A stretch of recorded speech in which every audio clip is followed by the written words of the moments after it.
Air fist bump. Air fist bump. Over the ocean.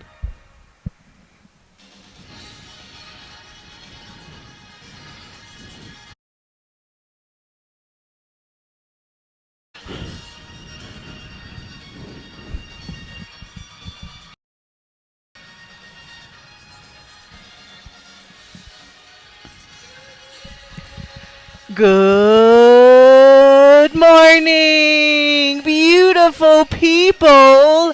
It's Wake Up in the Den. Kule Agbayani, joined by Kyle Galdeira, live in Las Vegas at Stadium Swim at Circa Resort and Casino.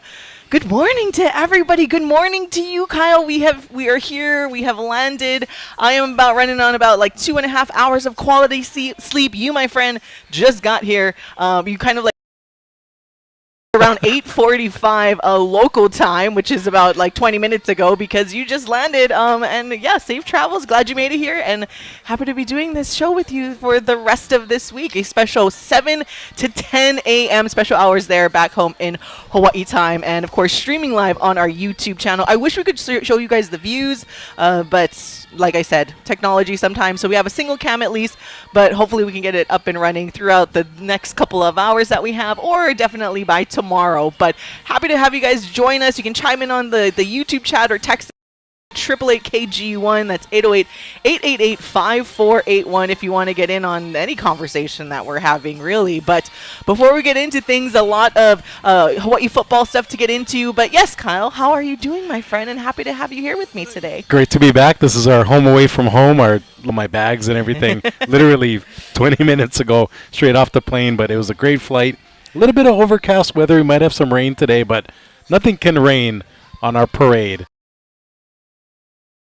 Yes, and hopefully we will leave here, all of us Hawaii fans from Las Vegas, with that dub again. Hawaii win, and at least you take care of everything you need to take care of, win the next 2 games, obviously UNLV first up, and then hope that other things happen in the Mountain West. But before we get into some football, Kyle, we got a lot to get into. Coming up in this hour, we'll hear from what head coach Timmy Chang had to say in the media availability yesterday. Also, quarterback Micah Alihado.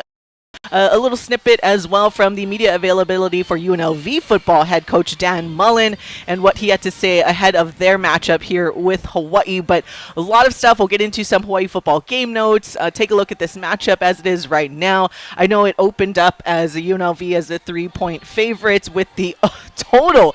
I think when I first saw it with our friends here at Circa on Sunday, it was like 63.5. I saw most recently on BetMGM that it was 64.5. So ticking back up there. I know our VEASAN friend Matt Humans had said, because both teams really good offenses, and Hawaii has been able to shore up their defense, minus the San Jose State game, but for the most part shore up their defense on the road. But the UNLV defense is a little lackluster, and definitely nowhere near, say, like a Fresno State, San Diego State quality defense. Right, and the good news, if you are going to look at the over, is that in Allegiant Stadium, weather is not a factor. So it's going to be raining all week. That doesn't matter. It's a fast track. It's shaped from that perspective.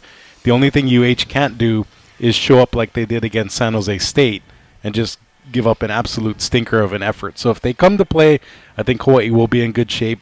And whether they win or lose, I think to what you're getting at, there is going to be a lot of points scored on Saturday, or Friday, actually. Which we're looking forward to. But before we talk more UH football, I'm looking outside at the pool, Kyle. We got the pools here at Circa. Steamy. So Stadium, one of the cabanas. Again, shout out to Aaron Oster and the Circa Resort and Casino fam for getting us set up in here. And when we look out there, again, once we have our other cam working, we will be able to show you guys the view. We'll show it to you on social media, of course. Follow us at High Sports Radio. But where the cabanas are, there are, I guess, its own private pool area. They have the big pools down there, but the cabanas get their own. And because Circa Stadium Swim is open 365 days a year, the pools are heated when it gets to be pretty cold. It's not too bad today. It's about 60 degrees, but we can see the steam right there. And you had said that your goal is to try to broadcast from inside the pool. Right. So the board shorts are packed. So that check, the box is checked. I know 2 years ago when we were here, we were trying to do it, but because safety first, right? We didn't have a lifeguard. So my goal between now and Friday is to make sure, even if it's just for one segment, We get a lifeguard nearby so we can hop in this pool and get this done. That's my goal. Okay, guys, we got 4 days. Let's make it happen. At worst case scenario, we'll just live stream like after we're done with the show on Friday, getting into the pool and doing all of that stuff, and just make like your broadcasting. Yeah.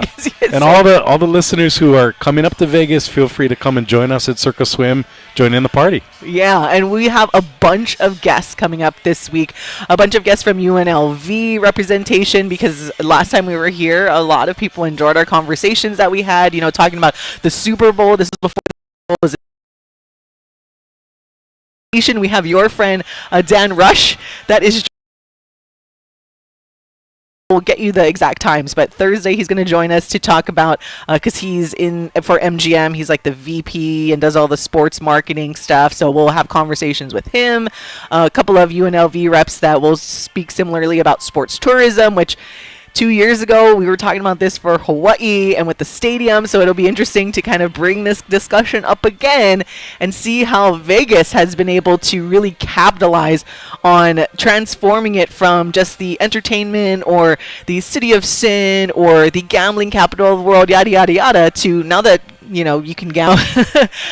They have taken advantage of making this a sports capital now. So that way they're not only known for betting and all of that stuff, the shows, which are great, and conventions, of course, they make a lot of their money on. But now it's like they encourage you to come down and check out a lot of their sports. And then they had the Super Bowl last year. So it's going to be really fun to have some of these guests from UNLV that, they reside here, they live it, they see all the behind the scenes, and will hopefully be able to share with us and the beautiful people a lot more insight as to how things have been working here in Las Vegas. And to your point, 2 years ago we talked about how sports tourism, as far as Vegas, was booming and what Hawaii could and should do to try to catch up. Obviously way behind, but just look at this week, right? We got UH versus UNLV on Friday. We have the world-renowned F1 race happening this week. The Strip's already shut down. You got, looking forward to NCAA March Madness coming up at Allegiant Stadium down the road. There's all kind of cool things. The stars are starting to align, and it just goes to show that, we're in Vegas. You roll the dice, you take that gamble, and you might crap out once in a while. You might strike out, but for the majority, if you put the right planning into it, you're going to come out a winner. So I think if maybe Hawaii could take even one page out of this book, I think Hawaii would be in a much better sports tourism opportunities. Yeah, so coming up this week, our guest from UNLV, I mentioned Dan Rush, the VP of Global Sports and Event Sales for MGM Resorts International. Tomorrow, we have a couple of back-to-back guests. Actually, it's pretty packed. In the first hour, we will be joined by Dr. Michelle is an assistant professor in residence in UNLV's Intercollegiate and Professional Sports Management Program, and serves as the director of the undergrad certificate in sports leadership and management. So that will be a fascinating conversation. Also, I know she dabbles in a sports business, which is something we talk about a lot on the show. And then in the next hour tomorrow morning, so 7 a.m. hour, we'll have Dr. Michelle Coiner. And then in the 8 a.m. hour, Hawaii time, we'll have Dr. Bo Bernard. He is a hospitality professor at UNLV and the outgoing VP of Philanthropy and Alumni Engagement, but college athletics experience, and did the research. This is the interesting part that we'll ask him a lot about.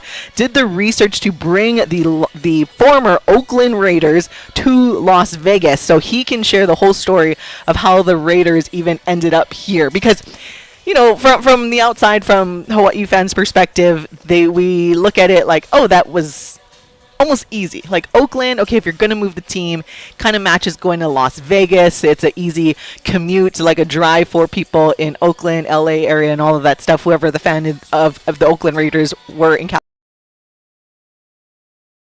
Easy. I'm sure there had to be a lot of surveys, a lot of discussion, so I think that's going to be really fascinating. So anyone listening or watching that are formerly Oakland Raiders fans and hopefully followed your fandom to Las Vegas, that will be a really fascinating conversation to know what went into moving the team here to Las Vegas. And it would be a nice add-on to that conversation about what happened with the Oakland baseball team moving to Vegas, because it seems like that move wasn't planned out as well as the Raiders was. It seems like everybody's kind of bought in. The Golden Knights were an expansion team. The Raiders moved. Everybody's all in. And then the baseball team is kind of like, we don't care. So I'm interested to see if, there was some sort of planning or if it was just the owner looked for the best deal and got out of Dodge. Oh my gosh, I don't even want to speak that man's name. As the baseball fans that we are, he's probably like the worst owner in Major League Baseball. But the good news, selfishly, is that now we can come up and watch, my Braves, your Cubs, when it does happen. Just kind of like how, T-Mobile Arena's here. You can catch all kind of random sporting events. It's all right here. That's the There's some of the guests coming up. We're also Dom Drury from the Big West, formerly with the men's basketball program, but he's coming into town to go check out the UNLV football game, but he is scheduled to join us on Friday, so he is the assistant commissioner. So working his way up there from being a director of baseball operations for the UH men's basketball team and now a second in command essentially for running the Big West Conference. So we'll have him here on Friday. I'm going to try to effort UH athletics director Matt Elliott. Yes, it's not going to be entirely UNLV. We're hoping to get some UH guests that'll maybe come on over from across the street or something that it's easy commute. From down there in the corner. So Matt Elliott hopefully can join us either Wednesday or Thursday. He is flying in with the team on the charter, and the team gets in tomorrow. So I've got to kind of work around that schedule. So probably tomorrow, or I'm anticipating Thursday, and last case scenario, Friday. Also, our friend Casey Smurthwaite coming into town to Las Vegas as well. So he will. So we got a packed week, and I'm looking forward to it so much. I can't believe it's been 2 years since we were here last, and technically a little more because we were here when the game was in September, the first year of F1, so they had to kind of scooch the game up so that the traffic wasn't as bad. 2 years later, it seems like it's not too crazy, but I'm not even going to try to brave the strip like later on. Luckily, we'll move to the strip later on and then go around like to the Mandalay Bay area where we can hopefully avoid majority of the strip traffic. And we're going to share travel tips with you throughout the week for those of you coming up. But my travel hack in Vegas is the Deuce bus. It's basically a public bus that runs 24 hours from the very end of the strip on the south side to the very end right here on the north side. You can get a 3-day pass for only $20, as much as you want to ride, and you can get around some of the traffic that way. So instead of a $30 Uber ride every time, you just get that bus pass and you're good to go. Ooh, there you go. There's your first travel hack here in Las Vegas. All right, we got to take a break. When we come back, we will start getting into more of our the 9th Island Showdown game that's happening Friday. Again, this Friday, 5:30 p.m. Hawaii time, 7:30 p.m. local time here in Las Vegas. You guys can watch it on FS1, but to start looking at some of the game notes, talk about the history of these teams, get you the updated betting lines, all of that stuff. And then coming up a little later this hour, we will also hear from what head coach Timmy Chang had to say in the media availability. So we're here with you for 3 hours today through Friday, starting the show at 7 a.m. Hawaii time and going through our usual end time at 10 a.m. Hopefully the live stream has been doing all right there for all of you guys that are tuning in on YouTube. We appreciate you. Bear with us.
Welcome back to Wake Up in the Den. Ku'ule Agbayani and Kyle Galdeira broadcasting live from Stadium Swim at Circa Resort and Casino in the beautiful Las Vegas. A little cloudy right now, but it's sunny right over Stadium Swim, so that's all that matters for now. We'll see how the weather holds up. I think it's supposed to start raining a little bit more this afternoon. Paul Brecht back in the studio, making sure we are good to go and are sticking to you live. Again, special hours for the rest of this week. We are going in 1 hour earlier, 7 a.m. Hawaii time, and taking you to our normal end time of 10 a.m. And you can catch the show live on our YouTube stream as well, and you can chime in there.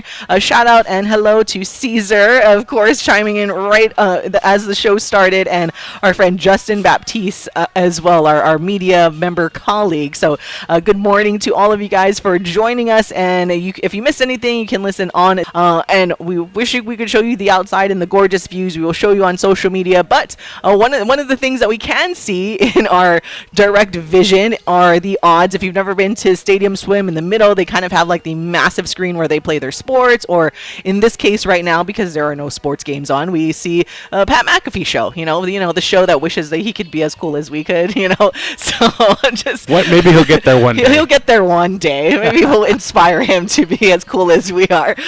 No, but they have the Pat McAfee show on the big screen at Stadium Swim. Actually, Manti Te'o on the bottom corner screen as he works for the NFL Network. So we got with the Bears 7-3 for the first time since 2018, which is, I didn't even want to bring this up yet. Yeah, you didn't want to bring it up. I'm sure you didn't. It was just meant to happen that it's on the screen because Kyle, as you guys may know, that Kyle is a Green Bay Packers fan. I'm a Chicago Bears fan. It just worked out. The TV did it for me here at Circa, Kyle, that they brought up. Thank you, man. Tied in 3, and you know what? I told our listeners this the other day, and I'm like, I will enjoy it just like in our quick picks when I was all braggadocious, because I'm like, I'm going to do it now because I don't know how long it's going to last. And I'm going to do that now with the Chicago Bears because do I think they're going to win the Super Bowl? No. But it's pretty nice to actually, if the playoffs ended today, the Bears would make it, which is a feeling that clearly we haven't felt since 2018. So this is, the first time they've been this good, I guess, this late in the season, past halfway mark anyways. And I don't know what's going on with the Green Bay Packers. Of course, the Packers lose to basically everybody, the Browns, the Panthers, whomever. They tie the Cowboys. Come on, what are we doing? But there's, like you said, still a long way to go. And I believe the Packers still get to play the Bears twice this season. Yes. So the tables could turn, seesaw. The Bears were to redeem themselves with the Vikings most recently. But anyways, we digress from that conversation because you guys want to talk some UH football. As I was trying to describe what our view is over here overlooking the massive screen at Stadium Swim, my main thing I was trying to point out is that on the screen, in addition to the videos and TV that they play out here, they do have the odds that stay up there, similar to if you were in any sports book, just like the massive sports book that they have inside Circa Resort and Casino. If you guys haven't been there yet, we encourage you to check it out. So, but we can see the college football odds right now. As we were mentioning, UNLV is still the 3-point favorite to the visiting Hawaii, but Hawaii plus 120 on the money line. Question mark. Total is at 64.5 right now, which it hasn't really moved since yesterday, and I know a lot of people are intrigued by that being an over, and I'm not going to balk at it. And I was talking to a few experts as I made my way from the parking garage Mahal here at Circa up to Stadium Swim, and they made a great point that as more Hawaii fans start to fly in, that +3 might start to dwindle. So if you are looking at taking Hawaii plus the points, +3, you might want to jump on that now because obviously the lines follow what especially the public does. And if all the Hawaii people are going to come and bet Hawaii, that line is going to move down. So grab it while you can at that +3. I am so stressed. I might do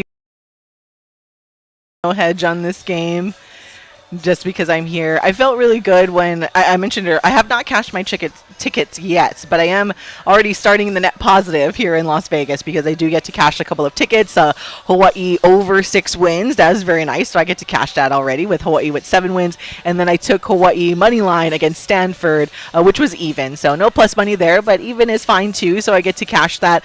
But I don't know. I'm just so nervous. Like, it was more fun, and the thought that they could upset Stanford to open the season was like, yeah, I'm just going to put money on them. Let's go.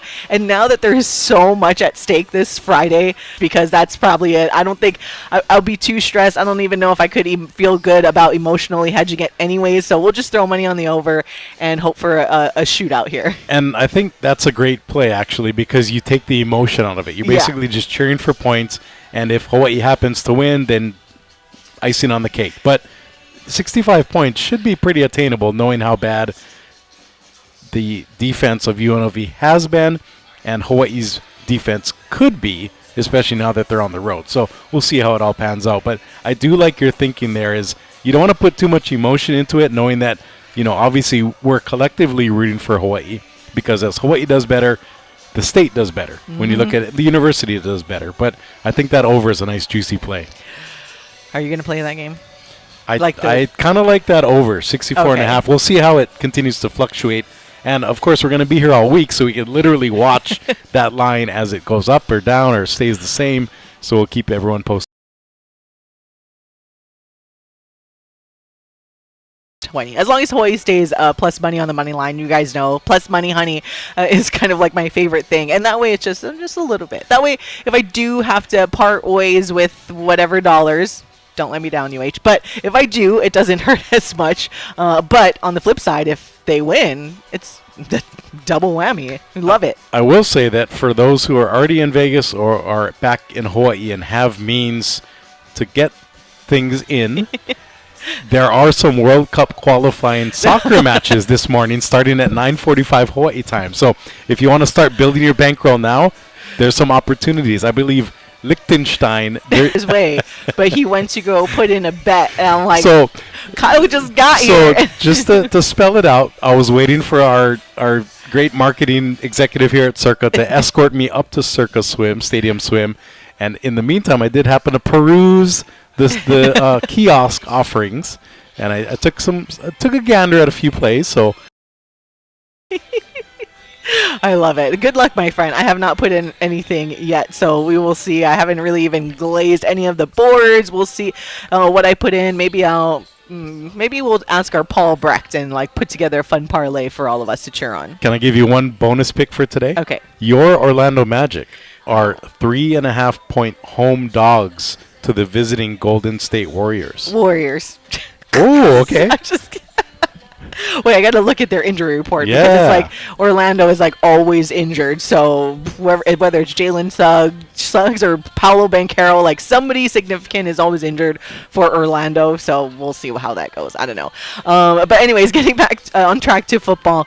You guys know that's going to happen here in Vegas. Tend to get distracted or sidetracked, of course, but we will try to remain on topic as much as possible. And again, just a reminder that you guys can chime in on the live chat or text us at 808-888-KGU1. That's 808-888-5481. All right, Island Showdown Trophy, Kyle, UNLV this week Friday at the gorgeous Allegiant Stadium, and it was a texter that actually brought it up to us yesterday. They texted in that Hawaii hasn't won in Las Vegas since Obama was president, and we did look up the history, and it was close.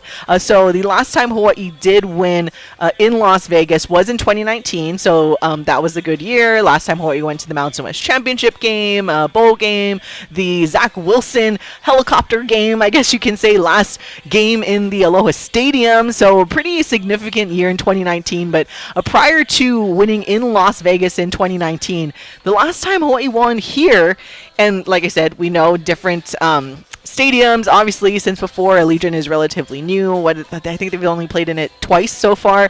Before that was Savoy, and reason has the advantage. UH does lead the all-time series 19-15 in their 35th meeting, which is this season, which began in 1969. But UNLV holds an 11-6 advantage in games played here in Las Vegas. So whatever side, if you're curious betting and you're swayed by some of those types of things, then do what you must. But I thought that was interesting when the texter pointed it out. And yeah, if you take out that 2019 year, it's like 2007. It's been that long, and UH just doesn't win here. Well, there's been a few. I remember at Sam Boyd Stadium, one was I think it was a walk-off pass that UNLV had to win. And then the other one was the Bryant Moniz game where everybody expected Hawaii to win by 3 touchdowns, and miraculously UNLV won. So, you throw those in the mix, too, and you can see why Hawaii has had a tough time winning here. But Allegiant Stadium, even though it is UNLV's home turf, it's actually a better situation for Hawaii. I personally think we're going to have 20-something thousand Hawaii fans at least on Friday, which is more than we see at TC Ching Field. So I think it'll be a good situation for the Bows. And knowing that they still have a shot at the Mountain West championship game, I think there's going to be a little extra sprinkle of motivation there that'll kind of push them over the top. Oh, yeah, and it's just crazy and an awesome thing for Hawaii fans to experience once again, that these games really matter. And it matters even bigger than just, let's try to qualify for a bowl game, right? They qualified for that bowl game so early in the season, and now to imagine playing such meaningful football. Go out there and win games, of course, but the fact that there's this much on the line. Again, Hawaii, as long as they take care of business, they at least give themselves a chance. They lose one of the next 2 games, the rest of the games of the season, then their chances are done. Like, things would have to implode like crazy for Hawaii to still have a chance if they dropped this Friday's game or next week Saturday's a senior night game against Wyoming. But you win this game, go into next week, and then you're looking at what happens this weekend in the Mountain West. That playoff picture starts to kind of shape up, and hopefully you get a little bit of help, specifically from our friends at San Jose State. That would help if they kind of took care of business their next couple of games. They did make some staffing changes that was announced by head coach Ken Neomatalolo. Got rid of their defensive coordinator and I believe their special teams coordinator as well. I mean, when your kicker is not consistent and when you let up 55 points to Nevada, yeah, you probably want to make some significant changes there. So hopefully that will be the key to having them turn it around, because they just, let everything out against Hawaii when they played us. And yeah, we'll see what happens come this weekend. So San Jose State, we were kind of making the call yesterday, Paul Recht and I, just help your friends out and take care of business a little bit. Yeah, it's been an interesting season. Obviously, Hawaii losing to Fresno early. Now looking at Fresno, they're legit, so that loss is okay. But you can never take things back. But if only Hawaii could have got that San Jose State win, I think they'd be the number 2 seed right now. Maybe they're with the tiebreaker, the number 3, because Fresno's ahead of them.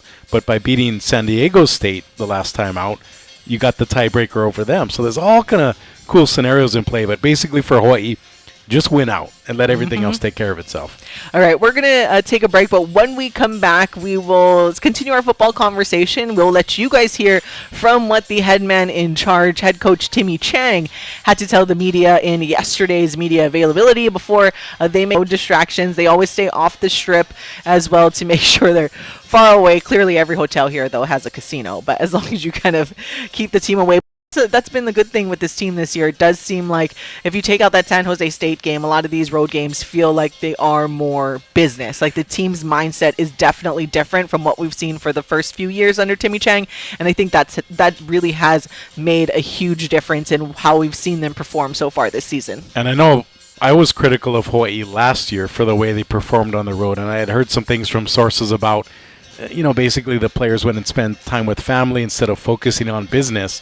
And it seems like they've corrected that, which is great to see, not only for the win-loss record, but just the overall growth of the program. Yeah, and Coach Timmy actually does mention something about that and making some changes in what we are seeing so far this season. But yes, we're going to take a break. We'll be right back to hear from head coach Timmy Chang on the Hawaii Sports Radio Network.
Welcome back to all of you, the beautifulest of all the beautiful people. It's Wake Up in the Den, Kule Agbayani and Kyle Galdeira, yes, broadcasting live from Stadium Swim at Circa Resort and Casino. Thank you guys for joining us early this morning, 1 hour earlier than our usual time. We appreciate you. We're also streaming live on YouTube. Live stream seems to be holding up okay, but if you miss anything, you can always go and listen back on demand wherever you get your podcast. Feel free to chime in on the live chat or text us at 808-888-KG1. That's 808-888-5481. We still got a lot to talk about throughout the next 2.5 more hours that we're here with you, taking you to our usual end time of 10 a.m. But we've been talking about UH football. Obviously, that's why we're here. That's why a lot of Hawaii people are making the trek out here to cheer on the Rainbow Warriors this Friday.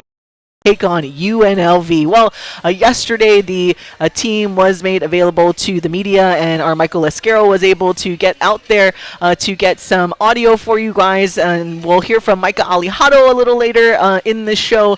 On the UNLV side, we'll hear from Dan Mullen, their head coach for the Rebels. But right now, we want you guys to hear from what our head man in charge in Timmy Chang had to say.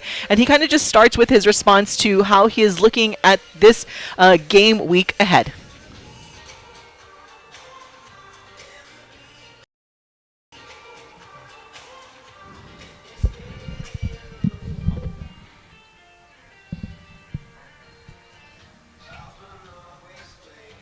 Why we know we're going up there, although all the connections are there with a lot of our players, coaches, our fan base, it being the 9th Island Showdown. There's a lot of there's a lot at stake too of two top teams in the Mount West going at it and jockeying for position to be in that final game of the season. So a lot right in line, but at the same time it game and whoever prepares the best and goes and performs and executes, that's the position we want to put ourselves in.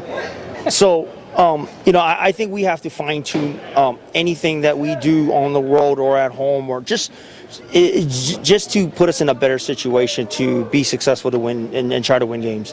That's what it's all about. I mean, anything that we can do and anything that we see that has to get changed or we need to do better at, we're going to do. And it's never just concrete, and it'll constantly evolve. But as long as we keep our mind open to change and do it, and the boys are very responsive, we got alignment, it all helps. Any school or person that inspired some of these changes? It's just us. Failure. Failure is really the ultimate learner. So, if you're failing on the road like we have been the last 3 years, you're going to have to change, or it's not good. You'll continue to fail. So, I think those things just come about naturally. I think the biggest focus is, although we know where we're at, the biggest focus is just understanding how we're playing, how our mindset needs to be, how our discipline. Excuse me. Oh, just our mindset and our focus, our discipline. I think those are the things that matter the most. But we know where we're at, and nothing matters other than us going out there, putting ourselves in position to go and try to succeed on Friday night. When you look at this UNLV team, the makeup of it, and how they've been playing, especially on their home field, what's it going to take, you feel like? Really good team, and they're tough. I mean, they've been tough the last 2 years, going on now a third year with new head coach. Offense moves the ball around, led by a really good quarterback. And in defense, they just find ways to create big plays, get off the field, run around, fly around, tackle. Special teams does a great job. So it's a really good team. It's gonna be a great challenge, and I think our guys are up for it. Do you think there's any benefit to them having played an overtime game and having a short week where you guys are coming off the bye? Yeah, it all plays into factor, right? And so there's, for them, it's continued process to what they're doing. For us, there's a little haul, and we got to figure out the best way to do it. And so really, our guys, we just want them in the right mindset and go out there and be ready to execute on Friday. It starts with a day today and having a great practice and just going out there and executing. Coach, this game being on the road, but a lot of the buzz is that a lot of the locals, right, they're making a trip out of this, going out to Vegas. Talk about the prospects of having a strong contingency of green in Allegiant Stadium this weekend. Yeah, really looking forward to it. Our fans are everything. And our fans are in Las Vegas. So, and anybody come over and wearing green and black, and waving the tea leaf lays and cheering for us. I mean, we're just really proud to represent them, and we look forward to seeing them out there. And let's go it should be a great environment, right? It's in a beautiful stadium.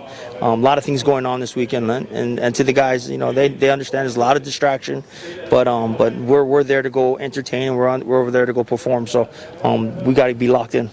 You guys are 19 and 15 in the overall series between these two teams. I mean, what makes it so important? And before I forget, I want to get your thoughts on Laney College, John Beam. Yeah, this is an important game, and the rivalry started since 2017. I believe we've been playing since 1969. I believe this is old school rivalry right here, and I think the geographics plays right into key with Hawaii and its ties to Las Vegas and so much people and the connection. So this game just means a lot more. I know the city of Las Vegas is proud to have their Hawaii contingency and families that live there and make up their community, but we're proud too, and so. It'll be a great game, and for all those reasons, my friend John Beam, very sad. I mean, that's very sad that a man that gave his all to that junior college and that community and those kids. And a lot of those kids came right here, and we've been blessed to have them wear our uniform and represent our state. And it's just a sad day of his passing, and so honor him. And he would have wanted to do best by just doing good, because he was a good man, and that's what he lived by doing good things. Two class ready, right? That's right. Coach, kind of a question less about the game, but more about football in Hawaii in general. But yesterday we had two St. Louis quarterbacks start against each other in Spain. For you as a former St. Louis quarterback and just representing Hawaii in general, what did that kind of mean to you, and what you kind of like about that? I thought it was great for the state, and just great for our island youth and our kids. Just to see two guys do it on the biggest stage and the biggest platform and be able to play against each other. So how special, and that's just a credit to the community and the state, and how competitive and the type of athletes that this place just continues to put out there for the world to see. So very special, and congratulations to those two. And that was UH football head coach Timmy Chang and what he had to tell the media yesterday ahead of them coming out here to Las Vegas. And one of the things was something that we were talking about in the previous segment, in which they made changes, right, to how they travel and things like that. And I wanted to point that out, where he was mentioned, or he was asked, I think it was Steven Tsai who asked him, what inspired some of these tweaks and some of these changes, and he said failure, essentially, like what you were saying. You were critical of them last year. I know a lot of people were, and you can see whatever changes that they made. I'm sure he won't go into completely detail, but whatever the changes they made helped them this year for sure. Right, and I think just using the term business trip, especially for college athletes, 18 to 20, depends on now being able to play 5 years. Yeah. Mid-20s maybe, but using that mentality, I know back when I played baseball for HBU, the road trip was basically like, all right, we get to go, not party, but basically you get to kind of let loose, and it's a different mentality. So I think just Hawaii travels so often. I believe it's 5 road trips this year. By the time you get to this last one, coming up here to UNLV, everything's down pat. Okay, we got our breakfast, we get on the bus, we get on the airplane, we hydrate, we snack, we practice, and so on and so on. And once you get in that routine, that regimen, I think it makes it a lot easier. And we'll see if Hawaii can use that new approach on Friday, knowing that I think it's actually going to be a home crowd vibe at Allegiant Stadium with how many people we're expecting from and representing Hawaii to come out. Oh, for sure. I mean, I feel like even when Hawaii 50, maybe sometimes you get like 60-40 UNLV, but it always feels like it's pretty split.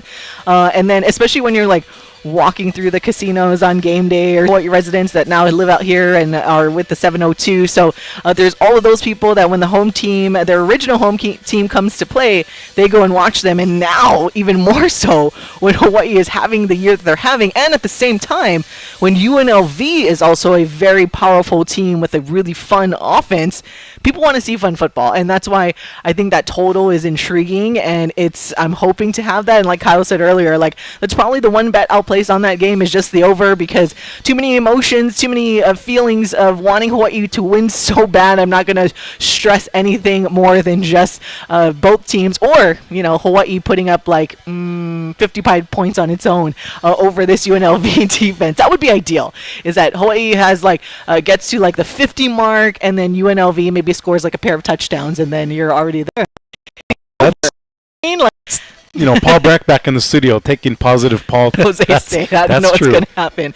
The only thing, right, it's if Hawaii's defense shows up, because they have proven that when they do show up, or when they play at home, and maybe this will be the secondary home for them. We do have a couple of people on the defense that are from here in Las Vegas, so it is like they're coming home, with the addition of Micah Alihado, of course, as Las Vegas being his second home. Depending on the day, he might say this is his first home. We'll see what happens. Essentially grew up here, right? Spent a lot of those formative years of playing football out here in Las Vegas, played in Allegiant Stadium as well, but now he gets to go in there and play there as a starting quarterback for his college football team. And I think all of that stuff bodes well for Hawaii, and that's what. Yeah, and as we talk it out, I'm kind of liking that play more and more, because even if, let's say, to your point, Hawaii gets, 35 points, their defense is solid, but once you have that many points and you have a lead, you kind of play, I don't want to call it prevent, but maybe a little more zone type, and you let UNLV get yards in exchange for time. So you can get to a point where maybe they have 60 points. I'm just going to be optimistic. Hawaii's up by 10, and then UNLV gets that backdoor last touchdown to put it over.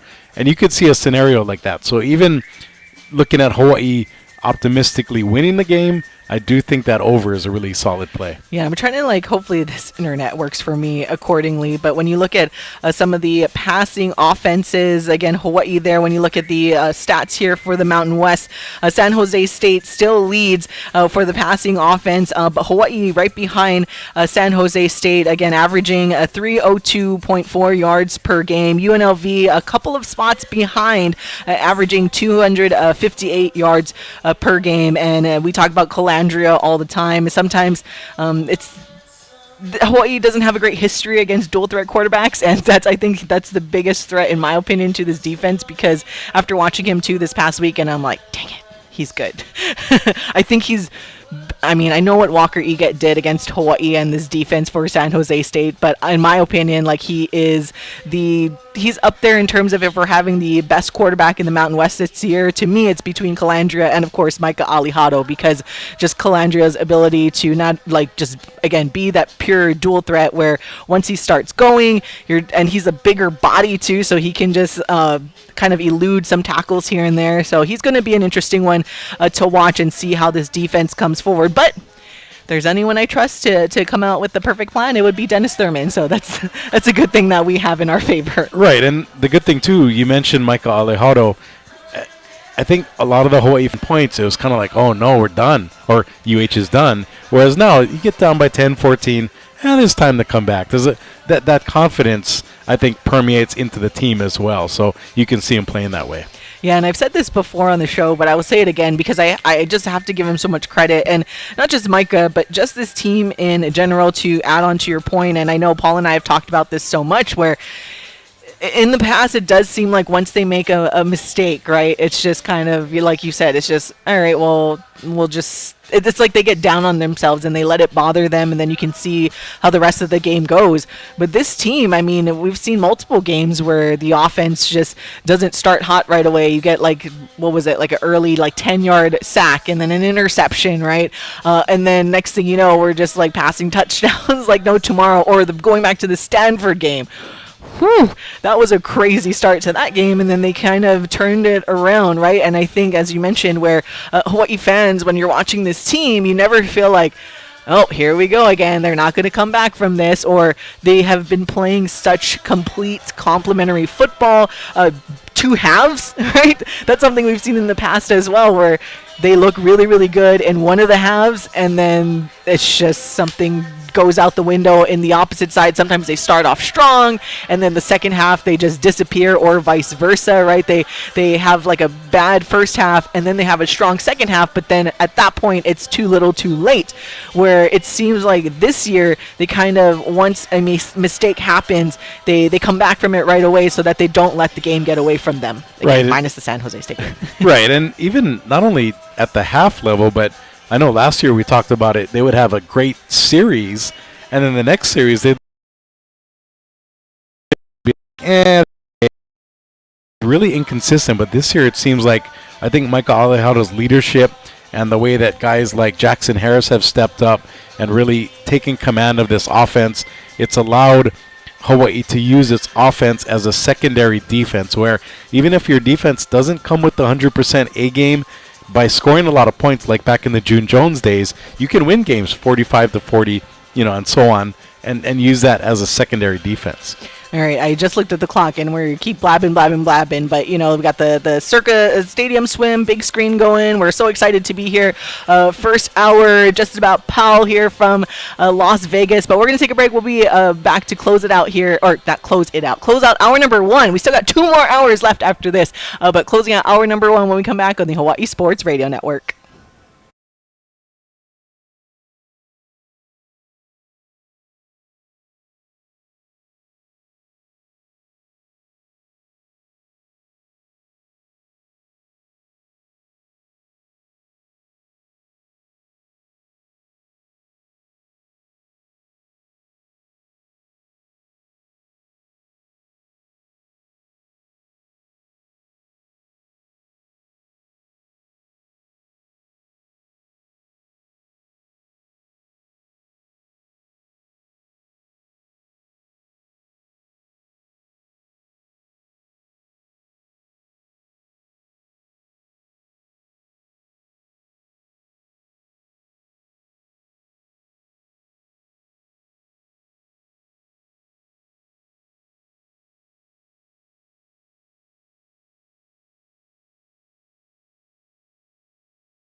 Welcome back to Wake Up in the Den. Kule Agbayani and Kyle Galdeira. Yes, live from Stadium Swim at Circa Resort and Casino. The previous segment, I just couldn't stop blabbing because I'm so excited to be here for game week for UH and UNLV football. Again, when the team's good, you just can't stop talking about them. And when they play the exciting brand of football that we've been seeing so far throughout this season, you can't help but just keep going on and on and on about it. And that's kind of what we were talking about, just keeping the vibes high. And that's also something I kind of wanted to let you chime in about, Kyle. I know there was the hearing last week, right, to try to Matt Elliott, head coach Timmy Chang, and women's basketball coach Laura Beeman went in front of the kind of like the joint House and Senate committees on higher education to ask for the $5 million to go towards NIL. So we do need to take a break, but when we come back, I kind of to get your thoughts on all of that, what use leadership that we have here. So we're going to step aside for a quick break, and we'll hear Chaz on ties, report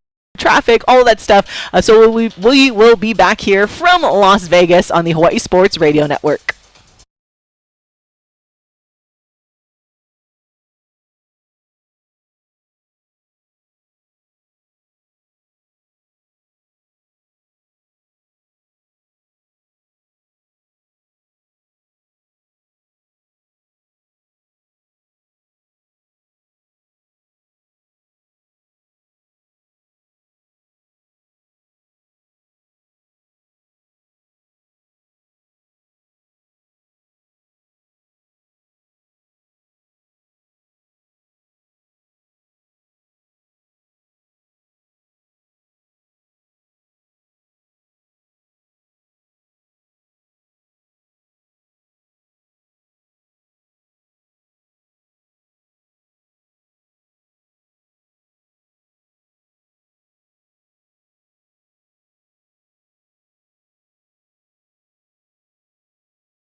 Welcome back to Wake Up in the Den, hour number 2. I'm Ku'ule Agbayani alongside Kyle Galdeira and Paul Brecht holding down the fort there back in Honolulu as Kyle and I are out in Las Vegas at a Circus Swim too. Stadium Swim at Circa Resort and Casino here for game week for the University of Hawaii football game, taking on the Rebels of UNLV this Friday, 5:30 p.m. Hawaii time, 7:30 local time here in Las Vegas at Allegiant Stadium. It's back home currently and is planning to make the trek out here to Hawaii. We do want to make sure we tell you about just the meetup that we're having on Thursday. So join us at Circa Resort and Casino. We're going to be upstairs at the Legacy Club at 7 o'clock p.m. on Thursday. So no cover charge. Just come hang out with Hawaii fans, mingle with some other Hawaii fans. And then around 8:30, we're going to kind of mosey on down to the overhang bar here. It's on level 2 at Circa Resort and Casino. It overlooks the massive sports book of Circa Sports, and we've already made arrangements with the team that runs the sports book that they will put on the UH men's basketball game versus Arizona State. So we got it cleared. They can get it because I know up here it's only available on ESPN Plus, at home obviously on Spectrum Sports, but we will have that UH men's basketball game on the massive screens here at the Circa. If it's not, it's still up there, and it's a really cool sight to see. So if you're here in Las Vegas, join us, join other Hawaii fans. I guess if you're a UNLV fan, maybe you can join too, but you'll be in a sea of green. So we're gonna have a lot of fun on Thursday. Hopefully we'll be okay on the Friday morning show. I'm just saying that. I'm going to be optimistic. I think we'll be okay, but we do need to pace ourselves because Thursday is going to be a lot of fun, and then of course the big day Friday. This is our first of 4 morning shows, so it's all about pacing and timing in Vegas, right? True, so that you can last the entire week. And hydration. What are we hydrating with, though? Well, water for now. I do have coffee for now as well, but welcome on in to the show. Again, if you are just tuning in at our usual hour, have missed out the first hour of the show for the rest of the week, we are going an hour earlier, so 7 a.m. Hawaii time, taking you through our time at 10 a.m. We're also broadcasting live on our YouTube channel. Hopefully we can get one of the cameras to work so we can show you our view, but you can just see us here. So we just have our one camera system on YouTube. Again, you're more than welcome to chime in on the YouTube chat, or you can text us at 808-888-KG1. That's 808-888-548 with UH and UNLV. We also heard from head coach Timmy Chang and what he had to say to the media yesterday before the team heads out here tomorrow, along with Matt Elliott. I know is on that flight, so hopefully he can join us on the show sometime later this week. And then coming up in this hour, we will let you hear from the head coach of the opposing side in the Rebels, so UNLV football head coach Dan Mullen, and what he had to tell their media yesterday as well. And then coming up in hour number 3, normally hour number 2, but hour number 3, we will let you guys hear from what quarterback coming up this week. I mentioned Matt Elliott from UNLV tomorrow for the undergrad certificate in sports leadership and management.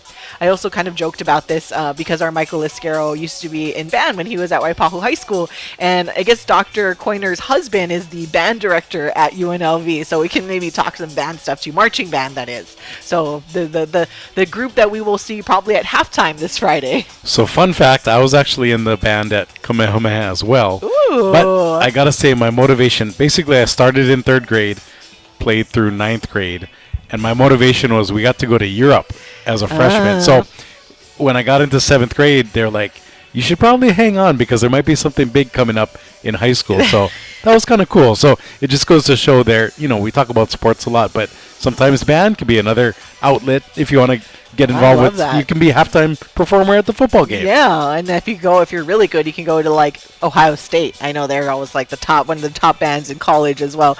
Also joining us tomorrow, so Dr. Coiner will join us in hour number 1. Again, hour number 1, Bernard, hospitality professor from UNLV. But one of the key things that we're going to ask him about is he researched to bring the Raiders, the former Oakland Raiders, here to Las Vegas, so he can share the whole whole story of how that came about and how they ended up here. So a lot of stuff to talk about. Thursday we will have Dan Rush, VP of Global Sports and Event Sales for MGM Resorts International, the guy that we're personal friends, and the guy that has just the worst job in the world. All the stuff that I see him post on social media, he's just hard life, like selfies on the field at Super Bowl, Vegas Golden Knights, Stanley Cup, all of that stuff. It's just like I'm with Kyle at the Sheraton pool back home. Yeah. I know when I was emailing back and forth with him earlier, he's like, Side Street. Every time he comes home, he has to go to Side Street, and that's like always the meetup. Like, let's go to Side Street. So a lot of guests coming up. Again, this starting tomorrow up the previous hour, and I know this is something that we were discussing just via text message, and Paul and I shared a lot about this last week when it happened, the joint briefing that happened last week in front of the Senate and House committees on higher education, in which UH Athletics Director Matt Elliott, along with head football coach Timmy Chang and head women's basketball coach Laura Beeman, went in front of the committees to explain. So this was a special briefing, right? It wasn't necessarily the full budget presentation in the beginning of the year.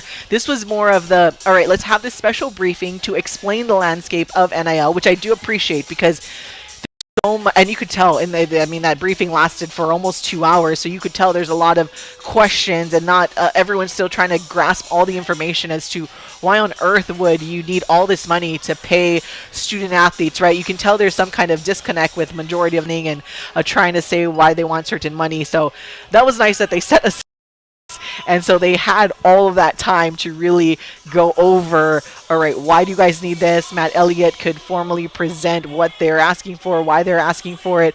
Coach Laura Beeman and Coach Timmy Chang explaining their sides on why it's important to keep their programs competitive. But what did you kind of take away? The positives, of course, because we know, as I mentioned last week, there's a lot that we can say all the time about some of the political leaders, and especially in that one. But for the most part, from the University of Hawaii standpoint, Kyle, what are some of the positives that you can take away, and do you favor this side that the state maybe should put more investment into the University of Hawaii programs?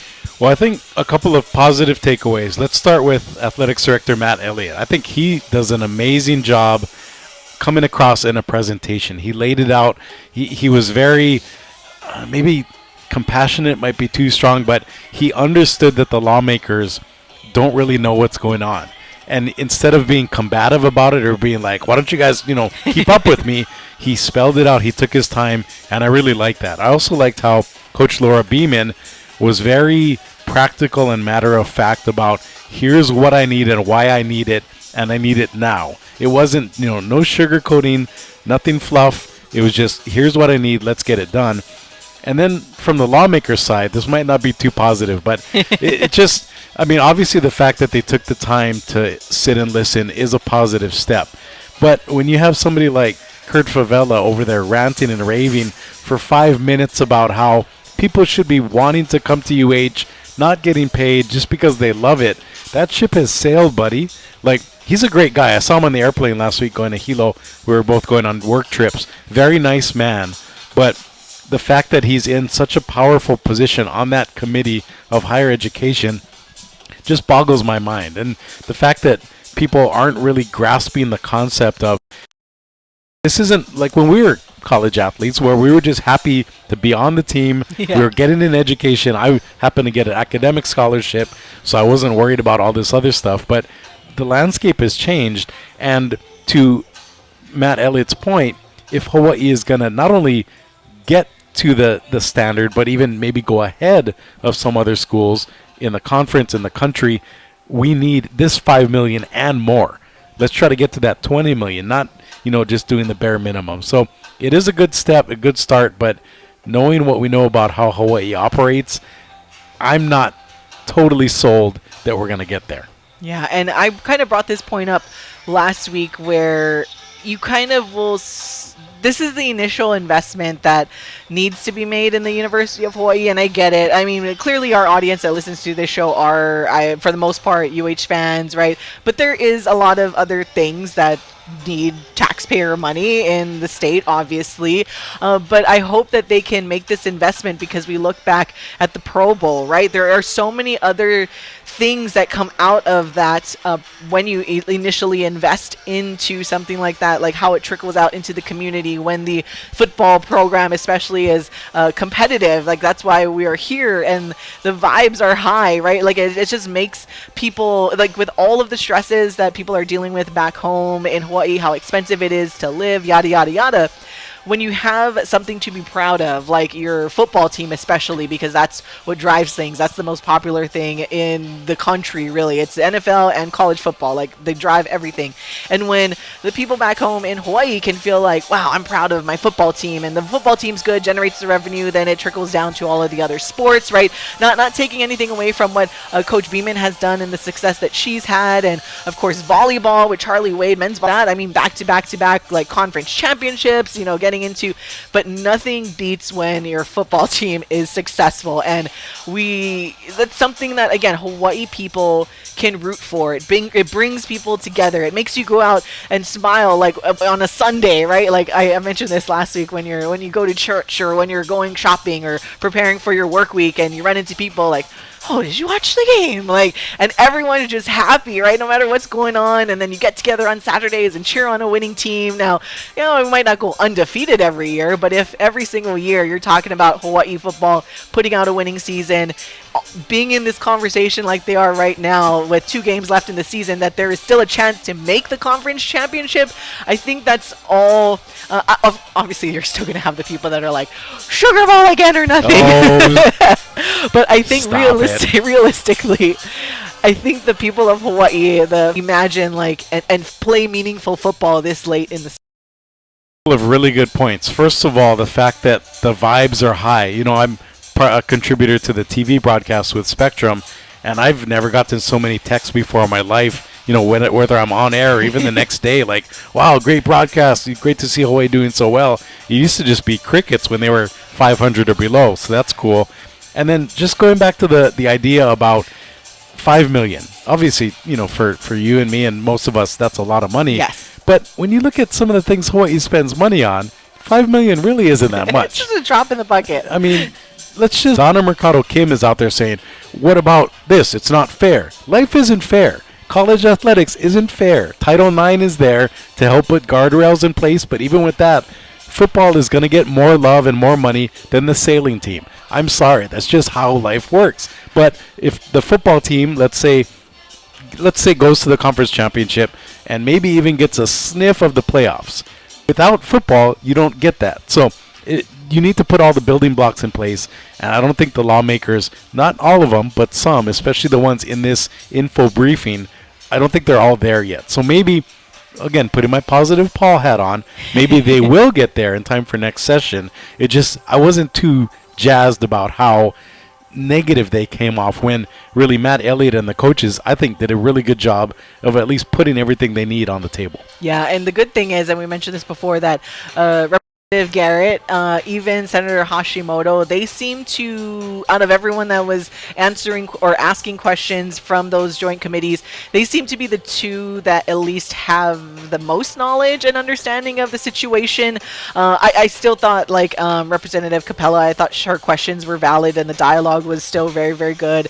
Donna Mercado Kim came somewhat prepared. I can appreciate that. She did have, like, something in front of her that kind of detailed the House settlement. She could have done more research. So let me jump in. At least she had something more just because she had a fat binder in front of her. It's a lot more than Kurt Favela had. No, because she was reading bullet points. That's right? true. Like, okay, I'll give you that. So she had a lot more of something. Still trying to, and like you said, yes, wasn't perfect, but that's why they had the info briefing, so they could kind of have this back and forth dialogue. Because shout out to our friend Dara, she kind of made a good point when I was talking to her about it, and brought up Representative Garrett and Hashimoto, and she mentioned that, yeah, it's good to have someone that understands UH, because we go back and it feels like you don't have kind of back to Mark Takai, right? Like, he was kind of advocate for athletics, being that he was a former swimmer for the University of Hawaii, right? And then when we lost him, it's kind of, you lost that voice and someone that did kind of pull rank within there that could really vouch for the University of Hawaii. So I just like when it had the joint committee that, all right, it seems like there at least is some representation for the University of Hawaii. So hopefully that goes well. 5 million is the ask, and Paul and I were jokingly having because the quote is like, shoot for the moon and you land on a star, and we were having fun because we're like, it's actually opposite. Yeah, we're like, wait, the stars are further, but the 5 million was the ask. I really honestly don't think they'll get that much, at least initially.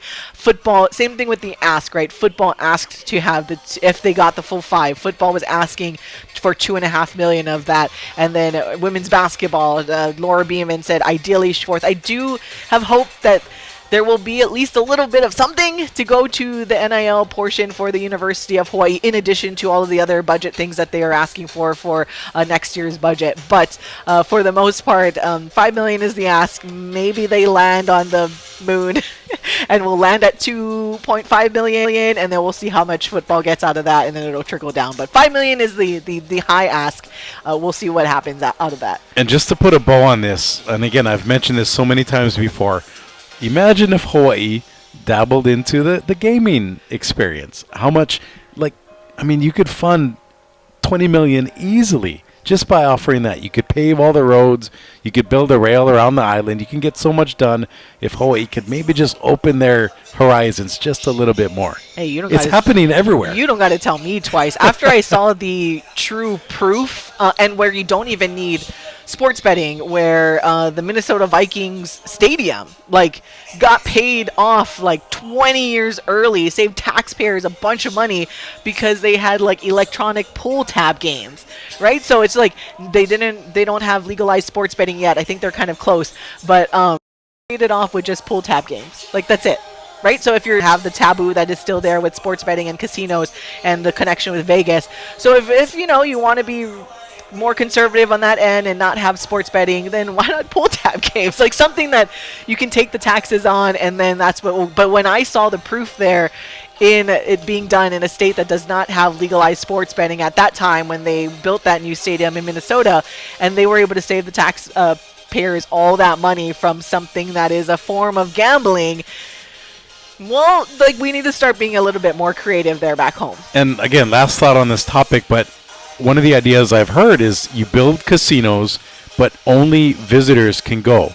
And obviously for local people, that might sound bad, but imagine all that money flying in, they drop it, and they go back to where they came from, and Hawaii gets the benefit from it. Why not start there? And then once you get security systems in place, you get helplines and all that in place, then you can open it up to the local market. But imagine, billionaires from Asia and wherever going to Hawaii instead of, obviously we want to support Vegas, we're here, but bring that money to Hawaii.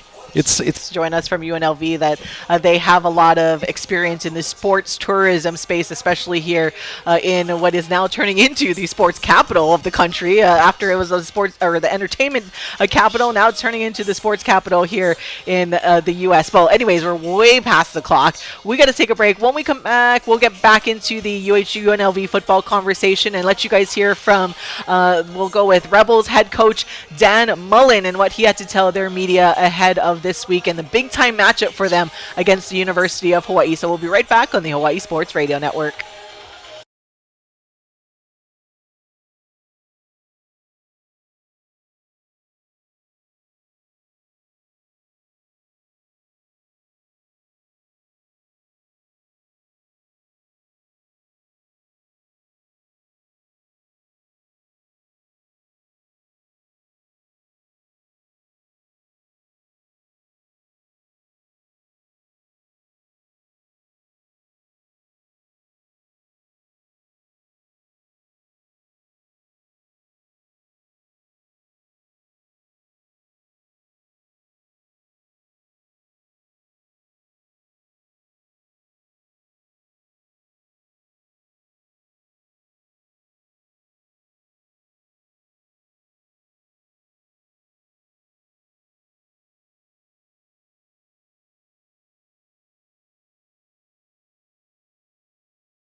Welcome back to Wake Up in the Den. Ku'ule Agbayani, Kyle Galdeira, broadcast Resort and Casino. Paul Brecht back in studio.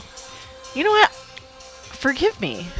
I don't even think we got a chance to hear from Paul chime in on the show. Paul, how are you doing back there? And thank you for waking up an hour earlier than our usual time to come and help us broadcast and bring a 3-hour broadcast to the beautiful people. And as we are going 1 hour earlier, 7 a.m. start time, Hawaii for the rest of this week. But how are you doing back home there, my friend?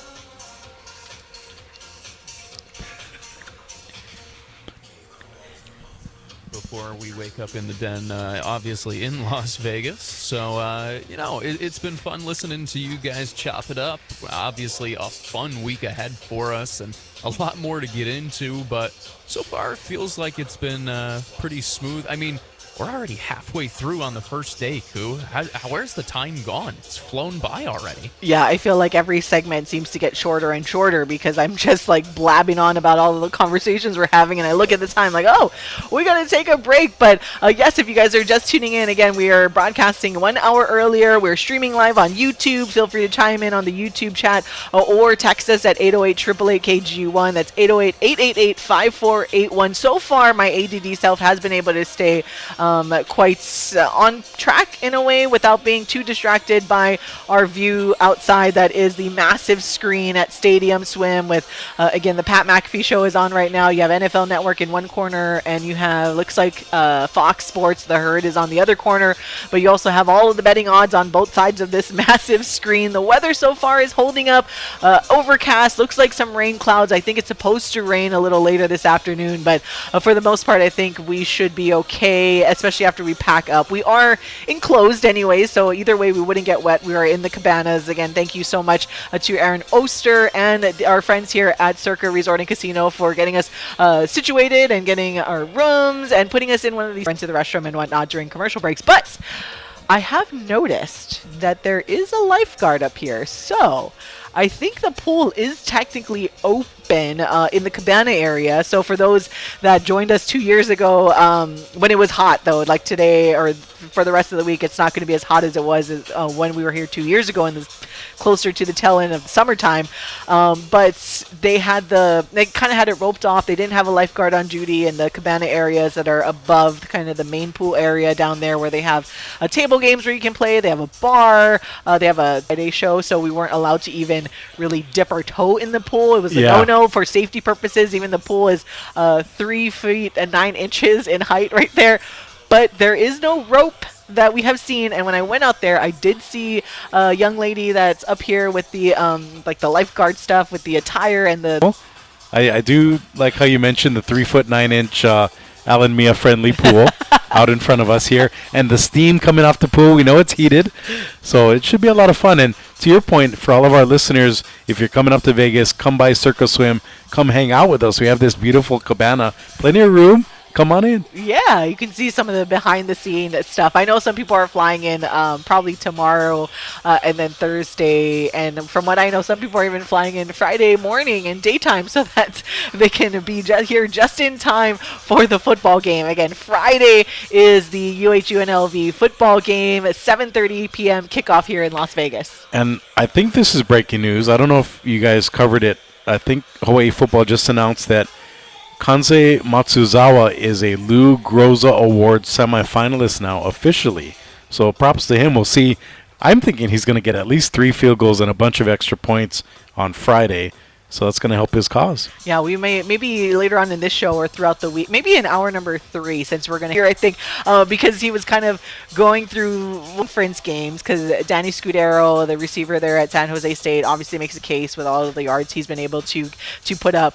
But if you just look at the conference games, Micah Alihado is making quite the case. So maybe we'll have Paul chime in on his thoughts on that as we're pushing for Micah Alihado to get that type of prestigious conference award. And of course, if Hawaii can make its way to the conference championship game, it's going to be a lot easier to make that case for Offensive Player of the Year if you're in that game. So maybe Hawaii can keep going on that path. All right, we are going to take a break. As I said, we're only going to talk for like 3 minutes, and that's what happens. I don't know. It's Vegas.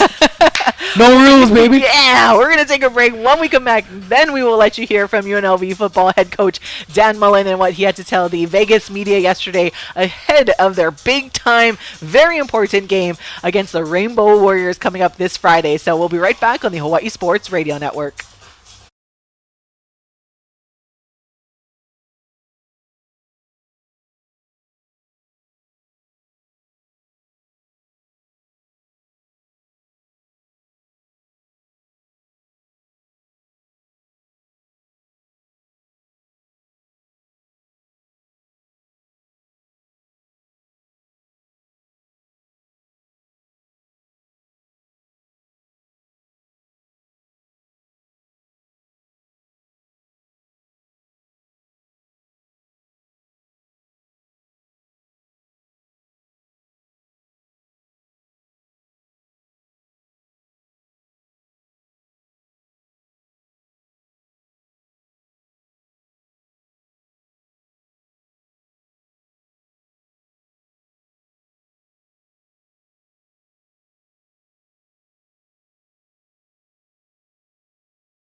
Welcome back to all of you, the beautifulest of all the beautiful people. It's Wake Up in the Den, Kule Agbayani and Kyle Galdeira live from Stadium Swim at Circa Resort and Casino in Las Vegas. Paul Brecht back in studio holding down the fort as we are here for game week for UH versus UNLV. All right, we talked a lot about the UH football side of things in our number one, and we'll continue to talk about that throughout the week, of course, as we are here specifically to cheer on our home team, Hawaii's team, that is. But UNLV, to their credit, again, new first-year head coach for UNLV anyways, no stranger to the college football landscape by any means, with Dan Mullen. Currently, the Rebels are 8-2 overall, 4-2 in conference, has that explosive offense that can match Hawaii, especially led by their quarterback, Calandria, who I mentioned this earlier, that he is definitely a threat. But, of course, the Rebels on their side see how dangerous Hawaii can be, especially when you look at their offense,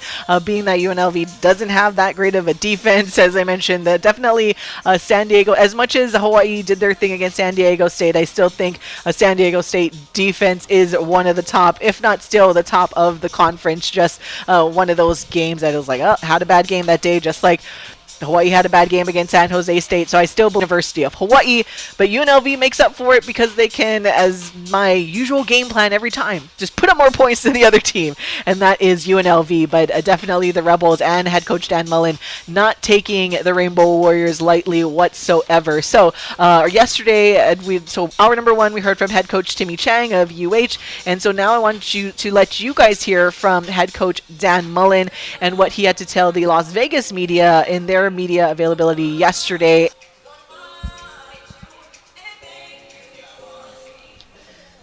This week you have another explosive, high-scoring offense coming in.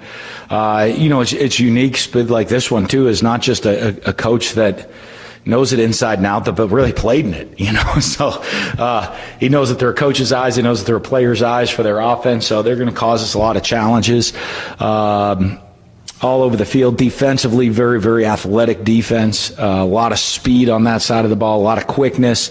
And then and you combine the style of defense that they play, how quick they are, and how solid a defense they are with the explosive offense that they have, can cause you problems and allow them to dictate the tempo of the game. And we got to make sure we're able to try to control the tempo of that game for us. So this will be a big week for us. Obviously, you just see the league, how competitive this league is from one week to the next. There's 2 weeks left in the season. I think there's 5 or 6 teams competing to get to the championship game with 2 weeks left. And just shows you how deep and talented from top to bottom this league is. And you got to bring your A game every single week. And we're going to have to do it on the short week playing Friday night this week. Not sure where you are in film, but when he was coming out of Gorman, kind of the idea about Michael was he was too small to play quarterback, but now he's gone to Hawaii and run and shoot and really found himself. Yeah. Have you seen him in terms of what you think he might bring? Yeah, I don't remember him from high school, but he is very accurate, understands their system, gets rid of the ball quickly, can make a lot of the throws, can throw it, from sideline to sideline across the middle. One of the things you watch them get into a rhythm and the understanding of the system that they run, which is huge to get the ball out of your hands quickly. So I think he does a really good job of that. Yeah, you had mentioned the unique nature of their offense. For those that may not know, what kind of main similarities and main differences to the offense that we run here at UNLV? I don't know it's very completely different offense, totally different. They're four wide receivers, 10 personnel, and they just throw it all over the place. And that's kind of the old version, like run and shoot would be their deal. Where we're kind of the pro offense, and they're so it's I think very, very different. Not a lot of similarities between the two systems. And then on the other side of the ball, I think the number is 14 sacks in the last 3 weeks. A lot more pressure on opposing quarterbacks in general. What's developed throughout the year that's kind of led to that trend over these last couple of games? You just different opportunities with playing different people, obviously, different game scenarios. You look some of the previous weeks, you're playing Boise, we're behind, so they're going to play ball control, not really throw the ball a whole lot. And you're playing Air Force, who doesn't throw the ball much at all. So I think some of that it gets dictated on who you play as much as anything else. But we want to continue to be aggressive defensively, come after people. Be a different challenge getting sacks because they're a passing offense. Think, it might be easier to get sacks against passing offense, but they spread the field and get the ball. You're listening to the media availability with UNLV football head coach Dan Mullen. Coach, you talk about Hawaii's explosive offense, your DBs, your secondary. How are they improving? How perfect do they need to be on Friday? Well, the key is they're gonna run a system that they're gonna have plays. We got to be in position. We got to have great eyes. If we're mixing up coverages, you got to be able to stay with your man, be where you're supposed to be with great eyes. If we're in zone, and when they get the ball out, we're gonna have to tackle. When you're playing this type of team that's going to spread it, they're going to get the ball out into the open field, and you're going to have to make one-on-one open field tackles. So, I think that's going to be a big part for us on the back end this week. Coach, you mentioned Hawaii's explosive offense, but the defense has done a good job in limiting big plays that if you count out the quarterback draw last game. But just how happy are you with the improvement of the defense over the last couple of weeks? Well, I think very pleased because, we talk about the elimination of the mistakes that are there and the opportunity to go make big plays. And I think, we've cut down on mistakes and we've made some, we've flipped the script to make some big plays on the defensive side of the ball. Last week with sacks and tackles for loss to put the offense behind the chains. So, you're pleased with that, with the growth. We have a lot of guys, again, there's a lot of first-year players on this team for us in this system. Now, I know at the back end it's really not a first year anymore, and then there's a lot of guys that hadn't played much. There's a lot of our guys that are players that they haven't played in 3 to 4. Especially some of the guys that transferred in hadn't played in a couple years. They were at schools and they were sitting on the bench, and So I think, as they continue to grow and develop and apply things, and each week brings, in this league right now, each week brings a very unique challenge. This is a totally different offense than we played last week. That was a totally different offense kind of than we played the week before. And, then you're playing, the triple option one week, you're playing the run and shoot the next, you're playing kind of a single wing that we played last week, a lot of the single wing stuff that they did. Then you're playing a too tight power running offense. So when you're going into it, there's so many different variations you have to make each week defensively for the guys to understand it, and not, just how you play our very base call is going to be played very differently from one week to the next because of the variety of offense you see. So, but I am pleased. Our guys continue to work, continue to grow, continue to build on what they know and gain experience. And, I'm not going to be able to say that. Hopefully not saying that this time next year and sitting there and say, hey, you have more than 2 returning starters on the roster. And, so that these guys now have that experience and understand how it applies to the different teams we play in this league. You're listening to the media availability with UNLV football head coach Dan Mullen. Does this game feel like a rivalry to you at all? It does, because I'm learning it. You know what I mean? It is. It's you learn about the rivalries when you get there as a coach. I think obviously you don't. It's sometimes different when it's an in-state rival, right? Because you hear about those on a daily basis, right? Because your neighbor is this person or that person, right? But I think the cool rivalry part is just the relation the city has with the islands of Hawaii and the background it has that way that you go learn about it, that you feel that it is. I don't know that it's a rivalry where you're sitting there and there's rivalries where you really dislike the people you play.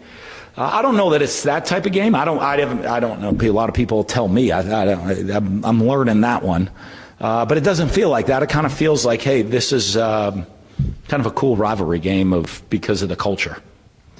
Cool trophy. It is. Got a pineapple, giant pineapple. Was UNLV football head coach Dan Mullen. Yeah, pretty cool trophy that we have here between UH and UNLV. Again, the trophy, the Island Showdown trophy, the giant pineapple that they and relatively new, only in 2017. A lot of other, quote-unquote rivalry games that Hawaii football plays throughout the time. I mean, we got the Paniolo one coming up next week to end off the regular season. Obviously, Dick Tomey Legacy as well. So there's been a bunch, but this one feels a little different, obviously, because it's like the 9th island and all of that stuff, and there's so much connection between Hawaii and Las Vegas, as kind of like Coach Dan Mullen was alluding to in that media scrum. He's kind of getting to know this rivalry and a little bit more about the connection, and clearly spent a lot of time not really focusing on any type of G5 level football, right, where he spent a lot of his career in the P5. So it's kind of nice to hear him, though, chuckle about, like, yeah, it's a cool pineapple that they get to play for, but meaningful football this late in the season and trying to make a push to make their way into that Mountain West Championship game. Yeah, it's refreshing. I mean, you look at Hawaii's recent run, they had that 3-game win streak and then the little bit of a speed bump, a road bump, a pothole at San Jose State, and then the big bounce back against San Diego State. And I think the fact that Hawaii got its final bye week last week and kind of has that extra time to prepare, whereas UNLV is going to be a short week for them, the stars are starting to align for UH. Now they just need to, we're in Vegas, cash those chips in, go all in, go out with the dub.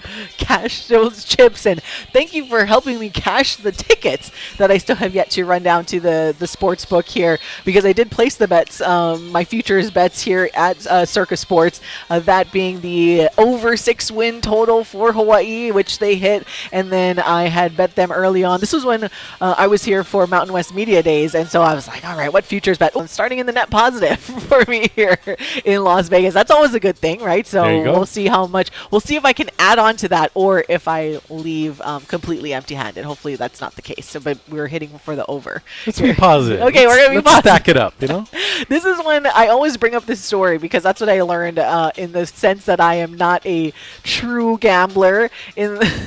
I always think about the amount of money I can lose, and I know like actual like gamblers that people enjoy it a lot are those that think about what they can win. Because I think it was actually a friend of mine who she can spend like all day on the tables, all day at the slot machines, like that type where the all-nighters type of situation where you're just out gambling all night, not even really taking advantage of the free drinks per se, just wanting to stay at the tables all night. And she was the one that told me that. She's like, oh, it's because you think of the money you're going to lose. I just think all the time about all the money I can win. Even when I'm down, I think about the money I keep playing because there's money that I'm going to win back. And I'm like, man, I wish I had. That's a vibe right there. That is such a vibe. Break. When we come back, we'll close out hour number 2. Yes, hour number 2. If you are just joining us and missed the memo, we are taking it an hour earlier while we're here in Las Vegas for this week. So the show back home Hawaii time starts at 7. So we are actually in hour number 2 right now. So you might have missed out a little bit, and you might have to listen back as well. So we're going to take a break, and we'll be back to close out hour number 2 on the Hawaii Sports Radio Network.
Kule Agbayani and Kyle Galdeira, yes, here live at Stadium Swim at Circa Resort and Casino in Las Vegas for UH football and UNLV game week happening this Friday. And like I mentioned before we went to break, if you're just tuning in, this is hour number 2 of the show. Normally, where you been? Yeah, normally you guys can hear us. I know they were sleeping in. They didn't wake up early like we did, or Team No Sleep maybe like we did. So what is waking up if you didn't go to sleep? We're in Las Vegas, so we can see how long we last. I know I texted Paul that I'm like, I want like maybe 2 hours of quality sleep because I got here late last night. And when you land, right, it's like I couldn't go to sleep right away. I think I made an Instagram post at like 1:30 in the morning last night when I got checked into my hotel here at Circa. Again, thank you again for the accommodations to the team this morning that I honestly I couldn't sleep, and I was tired. Like when I got on the airplane back home in Hawaii to come here, I was tired, and I'm like, all right, perfect. I'm gonna check into my hotel room. I'll be able to sleep and wake up early to start working on the show. I could not sleep like at all, and maybe, like I said, it was maybe 2 hours of sleep when I could have theoretically gotten at least 5. Nope, only made it about a couple of hours because I was just, when you're like closing your eyes but you're half asleep, you're just not fully there. That was me last night.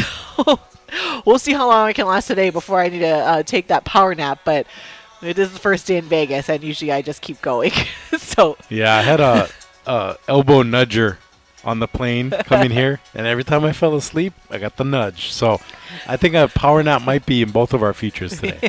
as long as, we got to see what is going on in the Mountain West, along with UNLV, another 4-2. There is just a log jam of these teams here in the Mountain West Conference standings. San Diego State, as we know, at the top, 5-1 in the Mountain West, being that only loss was suffered to the University of Hawaii.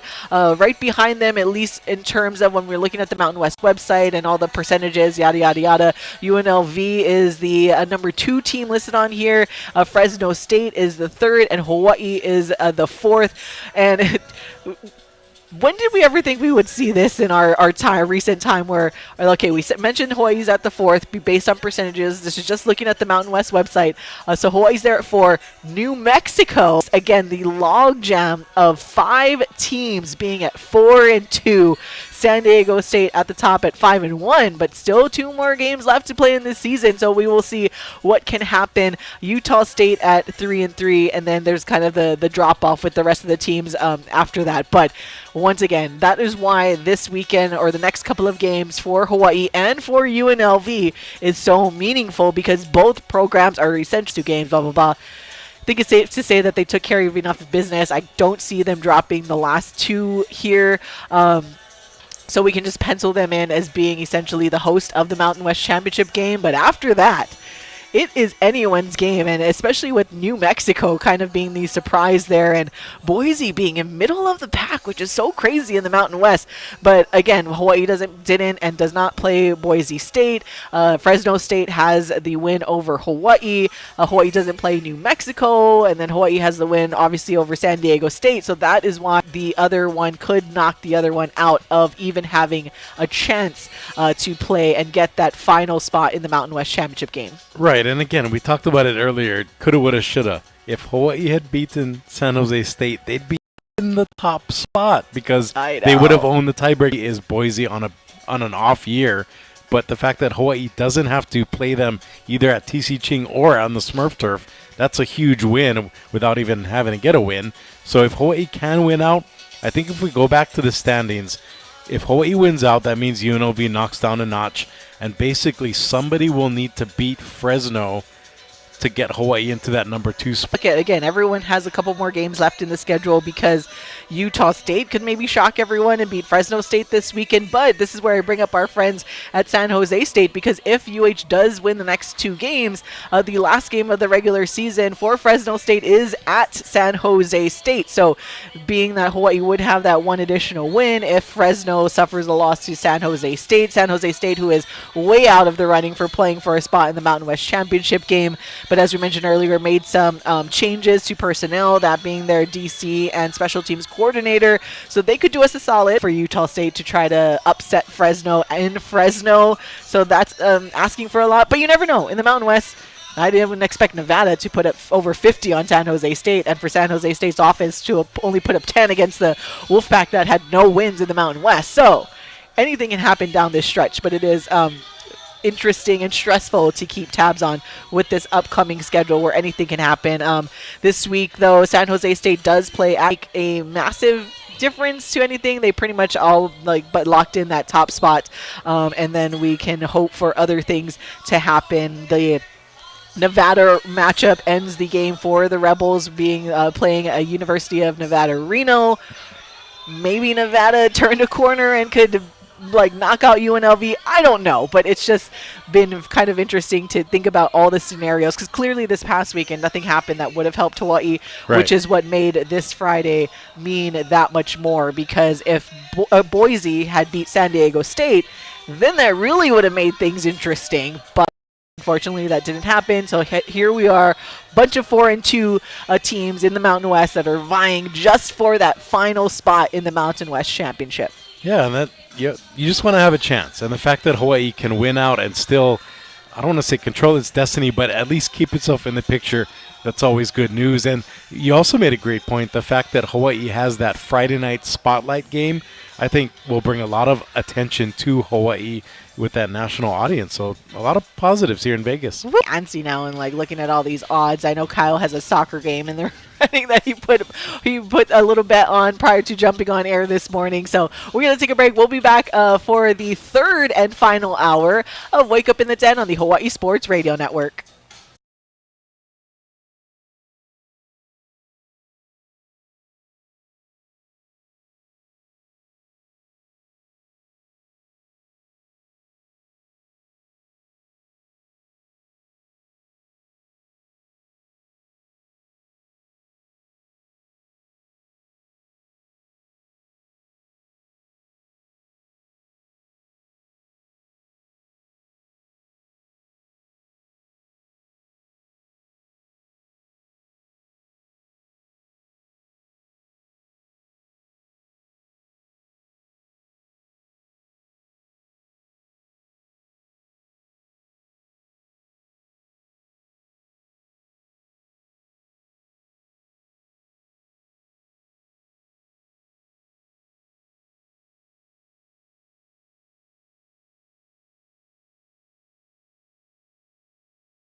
Welcome back to Wake Up in the Den, hour number 3. I know, I gotta get used to that one as we go on. Yes, hour number 3. Once again, if you are just tuning in, yes, you heard me correctly, and I did not make a mistake that time. I know I make a lot of mistakes during the show from, here and there, but you heard correctly. This is hour number 3 this morning. In case you missed the memo, we've been broadcasting live since 7 a.m. Hawaii time, so special time today through Friday, as Kyle Galdeira and I are broadcasting live from Stadium Swim at Circa Resort and Casino for UH football and UNLV game week. So you can tune in also live on YouTube as well, or if you miss anything, you can listen on demand wherever you get most podcasts. Just to kind of recap, hour number 1, we the trip to Las Vegas all year round, but specifically this week to cheer on the Rainbow Warriors as they take on UNLV in a very, very meaningful game that whichever team loses essentially loses any hope of making it and sneaking their way into the Mountain West Championship game to likely face San Diego State in San Diego. We also heard from head coach Timmy Chang and what he had to tell the media yesterday. We also heard from UNLV football head coach Dan Mullen, what he had to tell the Vegas media in the previous hour. So we got a lot. Coming up in this hour, we'll get back to more of the UH football conversation and also let you guys hear from what quarterback Micah Alihado had to tell some of the media yesterday as well with this matchup coming him coming back home or coming back to his second home. A bunch of the other players on the Hawaii roster also coming back home, being that there is like the Bishop Gorman pipeline that essentially Coach C Vegas kids that are playing for the home team of Hawaii. But yes, we'll hear from Micah Alihado, and I do want to bring Paul Brecht in when we get to hearing about that, because he started making the push that Micah, if he keeps on this pace that he is and performing the way that he has been through this stretch. Again, what are we at? Like a 5 straight games of 30 plus points, all of that stuff, multiple touchdowns thrown every single game, right? He has just been so important to this offense and putting up the numbers and the exciting brand of football we've been able to watch. But Paul has started the conversation on, hey, we got to make this push and cheer on our guy to potentially deserve and earn that award of Mountain West Conference Offensive Player of the Year, especially when you just take a look at how he has performed in the Mountain West. If you take total stats of the season, partially when Micah was injured, of course, there are some other players that you can make the case for, but this is a conference award, so we're going to take some conference stats. So I'll let kind of Paul chime in about that as well coming up later on in this hour. But the fun thing as we look here at Stadium Swim is the massive TV. There is the different ESPN network shows on right now. We actually see Manti Te'o up in the screen, being that he is on the NFL Network, and the odds as well on this screen. But one of the graphics that was on previously during our commercial break for the if those of you watching on YouTube know why I'm laughing, because Kyle is just like doesn't want me to get to this topic, but again, I will brag about it for as long as I can, being that Kyle is a Green Bay Packers fan and I am a Chicago Bears fan, and the Bears alone at the top of the NFC North right now. What's up? Enjoy it while it lasts, my friend. But there was like a fun graphic, and I made sure to snag a picture of it, so I got to pull it up on my phone. So it said this was it said outside of the East, the NFC stands for no fudging clue on who's going to win. And that's what it feels like right now. As you mentioned, the North has the Bears at the top at 7-3, Green Bay at 6-3, and all of the Bears being ahead and at the top of the NFC North.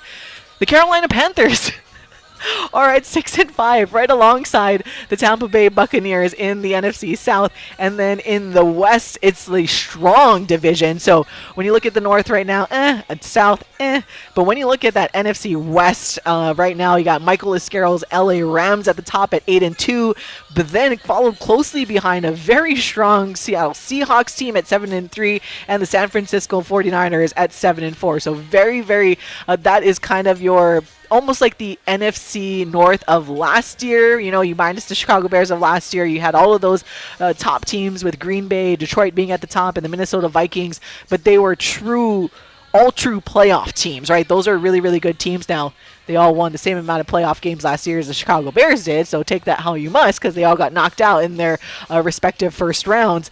But that's going to be an interesting division down the stretch as well, just like our favorite division in the NFC North. The Arizona Cardinals are out of it in the West, but the top 3 teams in both of those divisions could either kind of stink it up the rest of the way or run away and win it and maybe even go on to the Super Bowl. I know I picked the Ravens and the Packers to go to the Super Bowl. The Ravens are finally figuring it out, but it just seems like the NFC is so much stronger this year that you would almost think that the NFC champion basically has that golden road to the Super Bowl. So we'll see how it pans out. I know you're happy about your Bears being at the top of the heap right now, but the Packers do play the Bears twice in 3 weeks later this season. So I think that'll go a long way in determining how that division plays out. And of course, the Lions aren't going away. They had a rough game last week. Weeks. Yeah, normally though, I must say, and I want to get your take on this because you obviously watch a lot more Packers games than I do, but normally I would be afraid of the Bears playing the Green Bay Packers any other year. But this year they've just had like some very odd like play and just not good loss. I mean, they lost to the Panthers, who are up there, right? Where I still don't think that, no shade to Tetairoa and McMillan. He's been doing fabulous there, and him and Bryce Young are finding that connection. Pulled out like an overtime win this past weekend. But just the Packers, I mean, what is it about this Packers team this year? Are their opponents that they've been losing to legitimate teams, and are they really that good? Or is there something going on that's kind of a change in Green Bay that you have seen that doesn't make them seem as a dominant Packers because they're so strong, complementary football, yada, yada, yada, yada. But this year, I'm actually not as worried as I would be in previous years. Well, I think it's a tale of, I don't want to say luck, but let's go to the Bears, right? How many games have the Bears won because of missed field goals or walk-off winning fields? is winning. I'm just saying. Winning is winning. If you reverse that, then the Bears are worse than the Vikings. But fortunately for you, they're not. For the Packers, it's a bunch of injuries. Honestly, not making excuses, but they're always missing linemen. They've missed receivers all year. They had basically, counting on rookies. So I think once the Packers, hopefully, if they can get healthy, they'll be okay. I mean, the fact that Jacobs was out of this past game for some of it is concerning to me. But I think once the Packers can get into that Lambeau Winter style, run the ball, play action pass, play good defense. So I'm not worried, but I do think that those 2 games against the Bears in 3 weeks are going to really go a long way in determining that division winner. I wonder how cold it's going to be at that time. They do play at Green Bay first and then host them a couple weeks later. But yeah, it just depends. I mean, fortunately, Chicago gets pretty cold too, so it won't be a huge difference. But I do want to also go back to that really strong division that we were just talking about with the Seahawks. I mean, were we anticipating the Seahawks to be that good? I mean, I know you were very high on them in the beginning of the season with our quick picks. I have since been taking the Seahawks as much as I can with all of their matchups, but to me they've been kind of the surprising NFC team with how well they've done. I know Paul Brecht back home is kind of maybe yelling or just being like, yeah, Sam Darnold is the reason why that they're doing so good. Sam Darnold, if they had a better quarterback, the Seahawks would probably be undefeated. I mean, you look at how poorly he played. The Seahawks could have easily beaten the Rams. The Rams are great, but if you watched it, how poorly Sam Darnold played, he's the reason why they lost that game. So maybe he can turn it around, but I don't know. I think there's a reason the Vikings got rid of him, and I think maybe his true colors helping him in that division. All right, Paul, what say you there back home in studio? Because you're always, as a Jets fan, as a former Jets quarterback. But I know even when he's performing well at Seattle, you've kind of been high on Sam Darnold. So what is your case for Sam Darnold? Is he a legit quarterback that can really elevate the Seahawks? Or we're going to go with Kyle, that if the Seahawks had a better quarterback, they could do even better?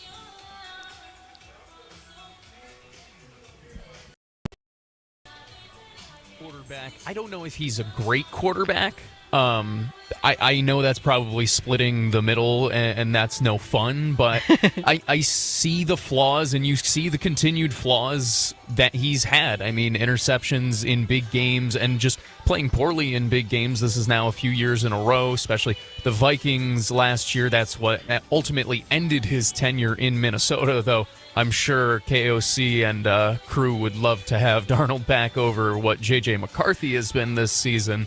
Long-winded answer. I think he's good. I think if that team's going to win a Super Bowl, it will be built off of a full team effort rather than Darnold going full, Patrick Mahomes mode in a postseason.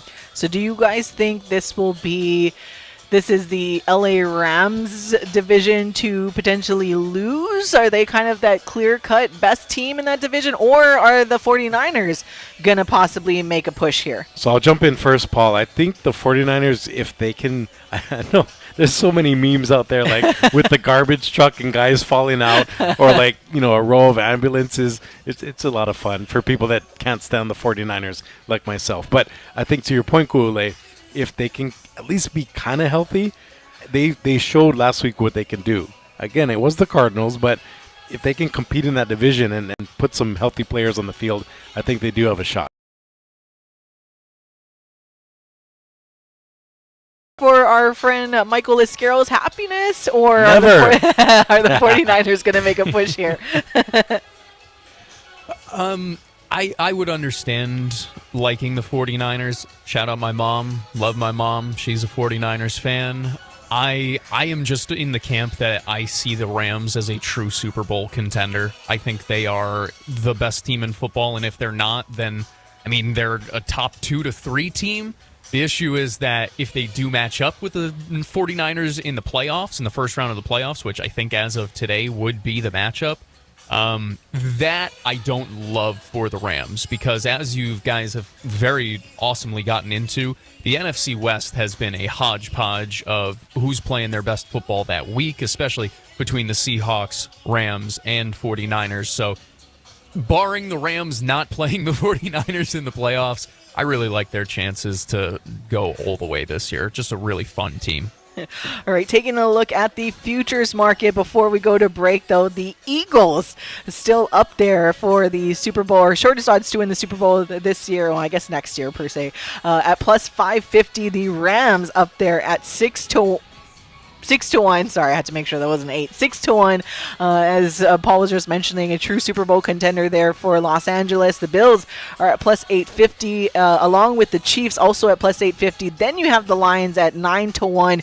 Then you kind of have your double digits there with the Colts at 11 to 1, Ravens and Seahawks at 12 to 1, and then the Broncos at 15 to 1. I still can't believe the Broncos are that Where's the Packers on there? I know. Come on. Oh, they're okay. They were hiding. Okay, they're 16 to 1, right behind the Broncos. So they're kind of there along with the Patriots. It's a little sprinkle action rating. To win the Super Bowl, but let me see where they are with the NFC. Maybe start with your division first. Yeah, maybe I'll put them on to win the division. Let's see, 35 to 1 to win the NFC championship. Obviously, the Eagles with the shortest in there, but maybe a sprinkle on the NFC championship there. Huh? What do you say?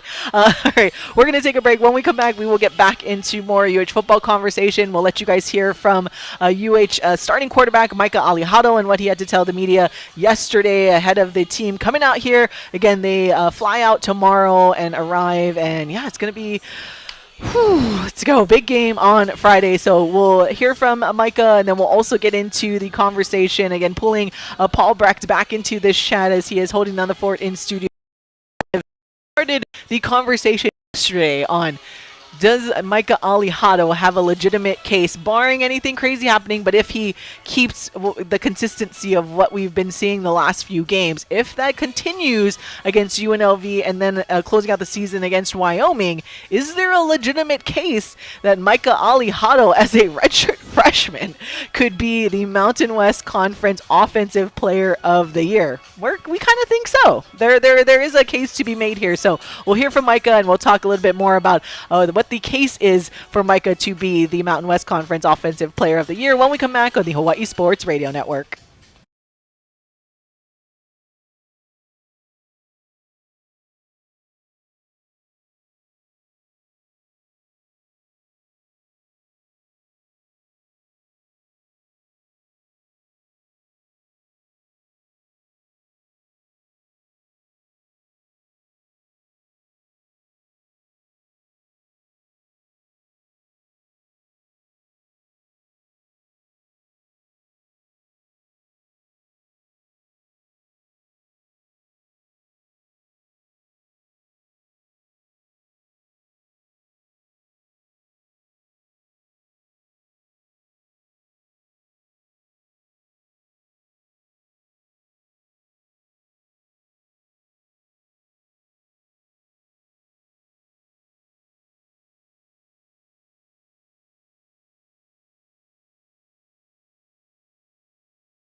This is Wake Up in the Den with Ku'ule Agbayani and Kyle Galdeira, live from Stadium Swim at Circa Resort and Casino. Yes, Ku'ule Agbayani and Kyle Galdeira. Casino. Paul Brecht back in studio, making sure we are here and ready for you guys. Again, special hours this week all the way up until Friday. We are broadcasting live from 7 a.m. Hawaii time to our normal end time of 10 a.m. and also live on YouTube for the remainder of the time. And hopefully we can get the internet situation figured out a bit more so we can actually show you the view that we've been bragging about this whole time, and we can get one of our other cameras up online. So but I'm glad we can at least get the single camera working for the most part, even though apparently it doesn't like when I talk because it tends to cut out. You guys can text in at 808-888-KG1. That's 808-888-5481. And yeah, even our normal YouTube viewer and chatter, I just saw that he posted it in there. To get that situated by tomorrow because we have a lot of guests that will be joining us throughout the rest of the week. Some from the UNLV side. Again, more educational. We're not going to give the plug to the football program entirely.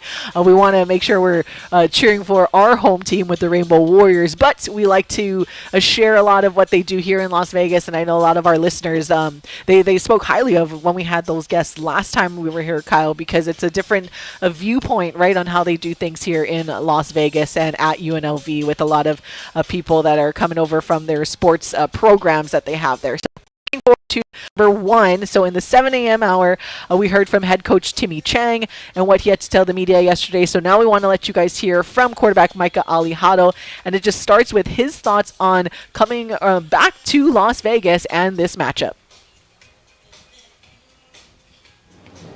Yeah, it's exciting, just to go back and play there again and play in the Legion again. But at the end of the day, it's just another game, and that's how we got to attack it. We understand this game is big.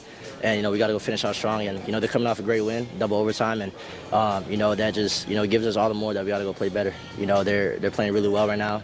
And, this is the part of the season where you got to finish strong. So, at the end of the day for the team is, just another game. We're going up there and go handle business. When it gets to this part of the season, a lot of distractions, a lot of outside noise, especially, when, we're in the hunt. But, for us, the biggest thing is stay focused on the game. Like I said, at the end of the day, it's just a game. And, it's like just another practice. It's about how we do. We control what we control, focus on ourselves, and, just make sure we go out there and execute our game plan.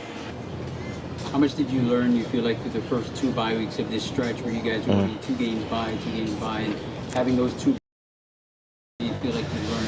You learned a lot. Off the first bye week, we come out and win against Utah State. It's a big win. And then the second bye week, we come out and go to San Jose State and lose. So, you take 2 parts from that and, try to figure out where you guys went wrong, especially when we lost to San Jose State. And I think this bye week, the coaching staff did a great job pointing out where we had to do better. And, where the players ourselves, holding ourselves accountable. And, you got to be better with discipline. And that was the biggest thing for us. So, coming off of this bye week, I think we were able to just, pick both parts of where we're good at and where we're not the last time we lost. And, we tried to put all of that and got better at that. And, hopefully, we do better coming out the bye week this week. What do you remember about playing at Allegiant Stadium as a high schooler? Yeah, it's a great experience. Not a lot of people get the experience. And, playing in a state-of-the-art facility like that and probably the nicest NFL stadium. But, it's fun. It's a great experience for a kid. But, when we go out there, at the end of the day, it's another game. And we got to go perform. And, it'll be fun just having all those memories there and, looking up in the crowd and, seeing those same things. But, like I said, we're up there to handle business and go get the win. You mentioned the Legion. Obviously UNLV plays well at home, but a lot of the fans are talking. They're making a trip out of this, going to Vegas to see the game. Talk about having just a big contingent of green and black in the stands this Friday, and kind of what that's going to mean to you guys. It'll be a fun game, especially with just the connection with Hawaii and Vegas. And we talked about it. I mean, there's a home game for them, but I know our fans are going to show out. So respect. Probably a neutral site, you could say. It's great to have our fans travel really well, especially to Vegas, and to have them there for this game because, it's a big game. But having them behind our backs and, just being able to hear people cheer for us on a road site, it'll be good. And, we just want to go out there and perform well for them. It's 2 games left in the season. How would you overall assess your game this year? Potentially getting that, Player of the Year award amount. Overall success, you look at it. I did all right. Had a lot of places to get better at this year. The ankle held me back a little bit, when I came back from Fresno, and I lost I guess I lost a lot of confidence in the ankle coming off that. And then just overall look at it after that Fresno game, it was more so just being able to be confident in my ankle and, being able to, just not think about it when I play the game. And, just feel like I've gotten better at that, growing throughout the weeks and understanding, more how to be able to use it again and, just all of that. So, I mean, player of the year award is cool, but, at the end of the day, it's about the team wins. And, that's the only thing that matters for us is just being able to get the wins down. So, yeah. And that was UH football quarterback Micah Alihado and what he had to tell the media yesterday. Again, knowing very well that there is likely going to be a large contingent of Hawaii fans in Allegiant Stadium on Friday night to cheer on the Rainbow Warriors, because we've been talking about this all show, because not only do you naturally have Hawaii fans that like to just use this as a reason to make the trip out here to Las Vegas, and also some other people who have moved to Las Vegas from Hawaii will come out every now and then.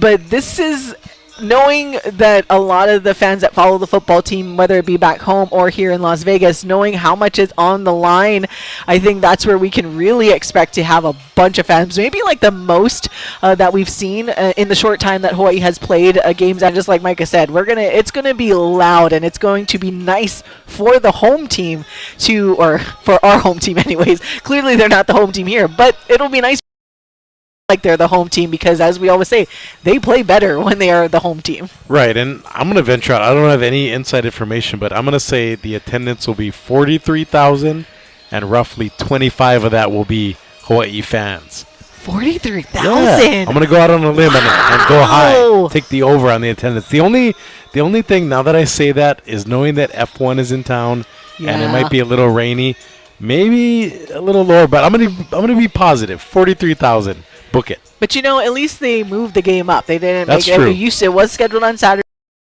as F1 is set to go, but they did move it up to Friday, and then clearly there's an NFL game on Sunday as well with Dylan Gabriel might be Shador Sanders starting on Sunday. Originally we had tabbed it as, it's kind of almost the reverse. We almost got both, because when the season started we kind of circled this UNLV Hawaii matchup and thinking like, man, what if by the time that game comes, they're playing for a spot in the Mountain West Championship game? And we're like, here we are. And then even back then kind of manifested, wow, Dylan Gabriel, maybe too. Well, Joe Flacco, can he really? It might be Shador starting, but it's crazy. See, manifestation works. So we're going to manifest this win on Friday evening for the Rainbow Warriors. All right, we're going to take a break. As I mentioned earlier, we were just talking and heard from Micah Alihado, and I want to continue the conversation and continue our narrative, manifesting that Micah Alihado kind of has a case to potentially earn at least a legitimate debate and conversation on earning the Mountain West Conference Offensive Player of the Year, should he continue on this trajectory. And Paul Brex kind of started that conversation on yesterday's show. So when we come back, we will talk about that a little more and let Paul share some of the insights and stats that can back it up in making this case for Micah Alihado. So we'll be back to continue talking about football on the Hawaii Sports Radio Network.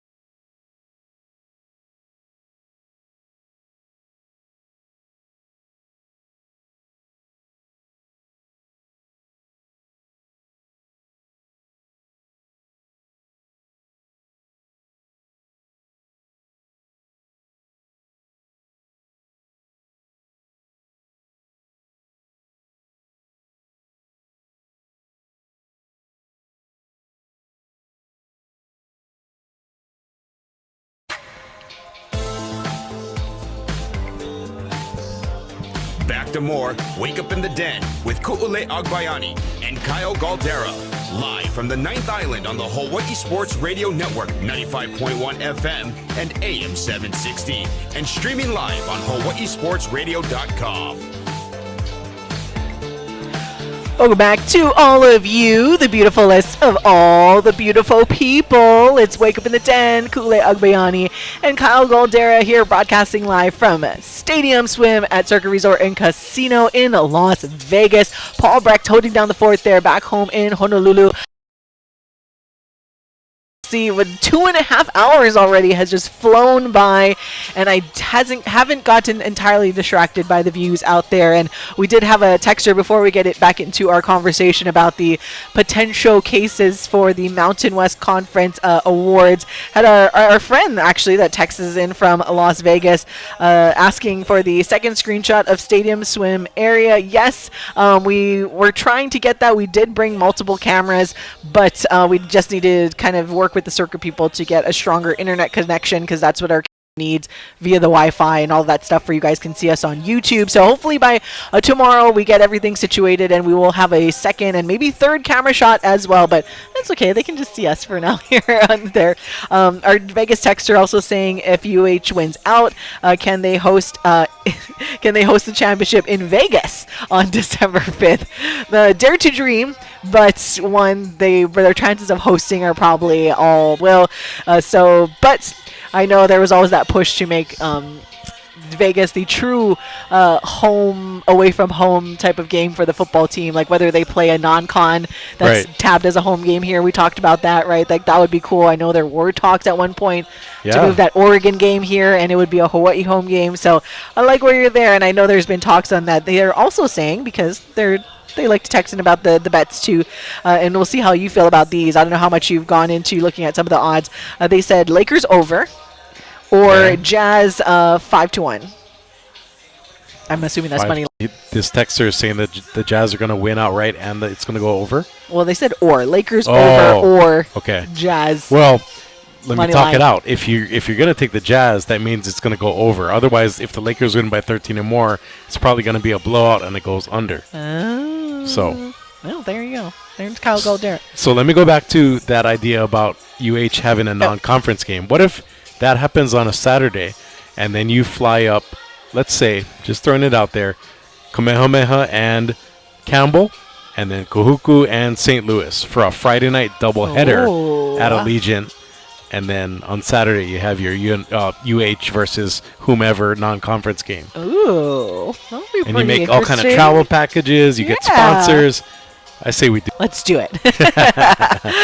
We'll put that on the list. Maybe when Matt, we were talking about 2 years ago, the last time we were broadcasting yesterday, that could there be a legitimate case for Hawaii's quarterback to sneak in there and at least give the powers that be some debate on whether or not this true freshman quarterback can insert himself into the conversation. Again, being that if they keep up the pace, if he continues to do what we've been able to see for the last 5 games or so in this game against UNLV, and then to close out the regular season in Wyoming, if those numbers continue. And of course, most importantly, when you talk about postseason awards, your team, you need to will your team to win, right? Like, so can Micah Alihado continue this, and will that legitimately put him in the running and at least in the legitimate conversation about being potentially the Mountain West Mountain West Offensive Player of the Year, because the numbers are there, the offensive output is there. We see what he does, like just as a pure eye test. He's one of the best quarterbacks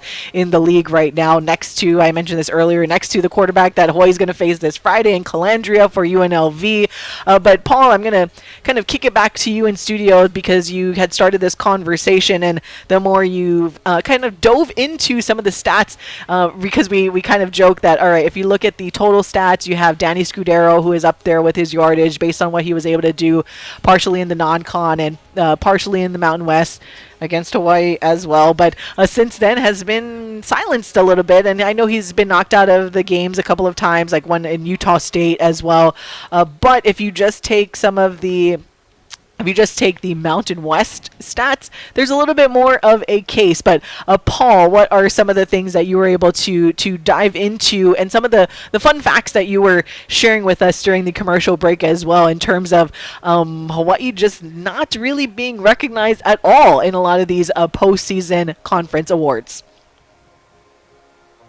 Yeah, one, let's start here. I think Micah has a case, regardless of if we're talking about just conference stats or overall stats. I truly believe he's been that good in just 8 games this season. That being said, yes, let's just talk about conference totals. This season, the redshirt freshman for Hawaii leading the conference in these 6 conference games with 2,013 passing yards. That's nearly 200 more passing yards than the next closest in Walker Eget. It's nearly 500 more passing yards than Anthony Calandria from UNLV. He has 16 passing touchdowns in conference play, which leads the conference by 5 touchdowns. It's 6 more than Calandria, who we keep mentioning as perhaps his biggest competition in this one. He does also tie for the, or he also does have 6 interceptions in conference play. Obviously, a lot of those in the single game against Fresno State, but nonetheless, they are there. He is a little bit of a rushing threat, though not as much as we have seen from Calandria. We brought up, though, before Danny Scudero, who, by the way, has been phenomenal, was outstanding versus UH. I want to make sure he gets his flowers before I say the rest of this. He has been great, but not as great in conference play. That I say because Jackson Harris has actually outdone him, 651 yards to 641 yards, each playing 6 games so far through conference play. 2 more touchdowns for Jackson Harris with 9 touchdowns since Mountain West play started, over 108 yards per game. So I think you can, narratively or narrative-wise, make the case that, well, Jackson Harris is the best receiver in the Mountain West, so how can Danny Scudero be the conference player of the year if he's not even the best wide receiver? And also, at the end of the day, this is a quarterback award for the most part, similar almost to MVP in the NFL. It's gone to a running back. But overall, it goes to a running back or it goes to a quarterback. Those are the 2 positions that consistently win this all the time. The only player who has ever won it who is not a quarterback or a wide receiver is back in 2007, Chad Hall from Air Force. And he was a wide receiver. He was just also a primary running back. So, he also was a primary running back. So overall, this is not really something that you see wide receivers win. I was telling you during the commercial break, though, Ku and Kyle, that a freshman has never won the Mountain West Offensive Player of the Year award. I was looking through the history back through 1999, and the youngest by class is a sophomore, and that was Ashton Jeanty 2 years ago. And then on top of that, Hawaii joining the Mountain West back in 2012, they have never won an Offensive Player of the Year award. In fact, they aren't really all that recognized on the end-of-year Conference Player of the Year awards at all. They have just one Coach of the Year honoree. That was Nick Rolovich back in 2019. I wonder what happened that season. And then the Special Teams Player of the Year they had back in 2012, their first season in the conference, and that was when Mike Edwards won it as the kick returner. So not a lot of representation for end-of-year awards, but I think you very much so can make the case that Micah Alihado deserves it for this season, and should he be able to help lead Hawaii to a victory at UNLV this weekend, I think he almost cements it if he's able to outplay Calandria. And that would certainly be a historic feat for the redshirt freshman and for the Hawaii program as a whole in the final year of the Mountain West as we know it. Man, perfectly laid out there by you, Paul, because and that's the case for Micah Alihado, again, if he continues what we've been able to see. And then on the flip side, though, with Hawaii and this turnaround, does this now make a case for potentially Timmy Chang to put himself in the conversation for Coach of the Year this year, following, as Paul mentioned, the only Coach of the Year, as Hawaii is in the Mountain West anyways, going to Nick Rolovich back in 2019, which would be kind of interesting, where you get 2 former UH quarterbacks that lead their team and then win Mountain West Coach of the Year. But I feel like there is really no one that can compare because yes, Dan Mullen is doing great, but he took over a team that was in the Mountain West Championship last year, right? And is just taking over this year. But what Timmy has been able to build, like how much they've improved, especially from now last year to this year, that they are even in this conversation of the Mountain West Championship game. Do we start pushing that narrative and being like, hey, Timmy Chang should be recognized for Coach of the Year, and then not to mention all of the other accolades that you were mentioning with Kansei Matsuzawa earlier and all of that stuff that he's been getting, and shall he remain perfect? Right. That's more. So, I mean, all of this momentum in Hawaii's favor, and like, that's what stresses me out so much, Kyle. As a Chicago Bears fan that is just waiting for her team to fall off the wagon, like, I have more hope in you, Rainbow Warrior football team, but it's just these good things, like we're so not used to feeling this good about our football team. It's been since 2019 now. I know they were winning, like, and there was all that other stuff, but we have, like, do you think we can genuinely start getting excited? Like, is this going to be like very close to the 2019 year? Well, let me kind of step back. I think first of all, for Micah, he's doing an incredible job, and I don't think Paul mentioned it because he had so many other great nuggets there. His ankle is still not 100%. True. So imagine what he can do, you know, if he sticks around at UH next year. What, he's 100% healthy. The sky's the limit for him. For Coach Chang, I believe he has one more year left on his contract. So he's hitting the sweet spot at the right time, and hopefully UH can find a way to extend him, because not only is he doing well, but he's, I don't want to call him a bargain because that sounds kind of cheap, but he is giving Hawaii great value for what he brings. So those are two aspects. And then to your point about, you know, we got Stadium Swim here. It's a fun week and a fun year, and I think you have to embrace that, because you go back to 2019. I think before that it was back during the McMacken days, right, when Hawaii was kind of at that level before Notre Dame knocked them off and things started to fall apart. But things come and go in waves in sports, so you got to ride that wave and really enjoy it when you're kind of near the crest. But man, I mean, it's so weird when you think of the lack of success Hawaii has, which is why they haven't really won a lot of these conference awards. Obviously, they've made like first team, second team, all of that stuff as they should, these individual players on and like preseason recognition. But when you win like the actual conference award that says you are the best player on offense, the most important player in the conference in your particular side of the football, that just like is a whole other level. And considering that they've really never won Offensive Player of the Year in the Mountain West, as you kind of alluded to there, hopefully he's back next year and all of that stuff. But if we're just enjoying the ride of what Hawaii has been able to put together so far this season, and if it's capped off by one, all right, if things don't go according to Hawaii's favor in terms of they do win out, but the other things that we need to happen does not happen, and they missed the Mountain West Championship game for that reason and that reason alone, yes, we'll always look back on the San Jose State game, yada yada yada, but for the most part, I think it's the best season, better than anyone would have expected in this year, because as much as we were trying to manifest like, oh yeah, this game against UNLV is actually going to mean something, when it's actually here and you're thinking to yourself, wait a minute,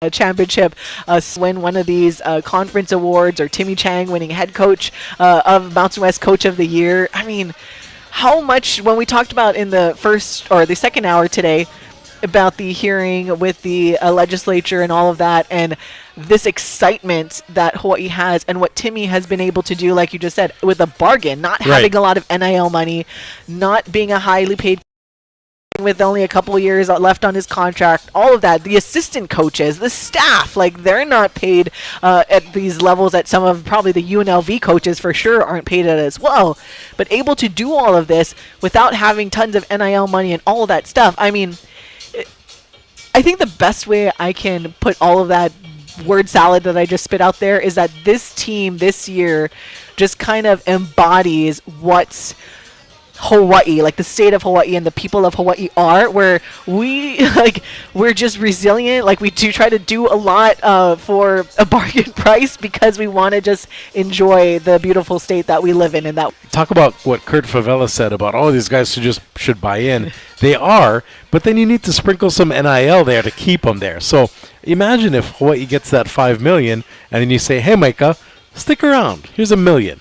Like, that'll propel this program so much further, and it's like the Pro Bowl, right? Yes, Hawaii invested $4 million per year, and that is a lot of money, but they brought in tens and tens of millions in revenue because of that. So it's an investment, right? You put in and you get out. You can't just, these lawmakers can figure it out and really help UH and the football team in particular get to those heights, because like we said, it's going to trickle down to all the other sports. Yes, and hopefully they're going to take care of business these next couple of games. But first up is UNLV. All right, we're going to take a break. We'll be back to, wow, the 3 hours flew by. So we're just going to take a quick break, and we'll be back to close out our, One quick item. Belgium leads Liechtenstein 1-0.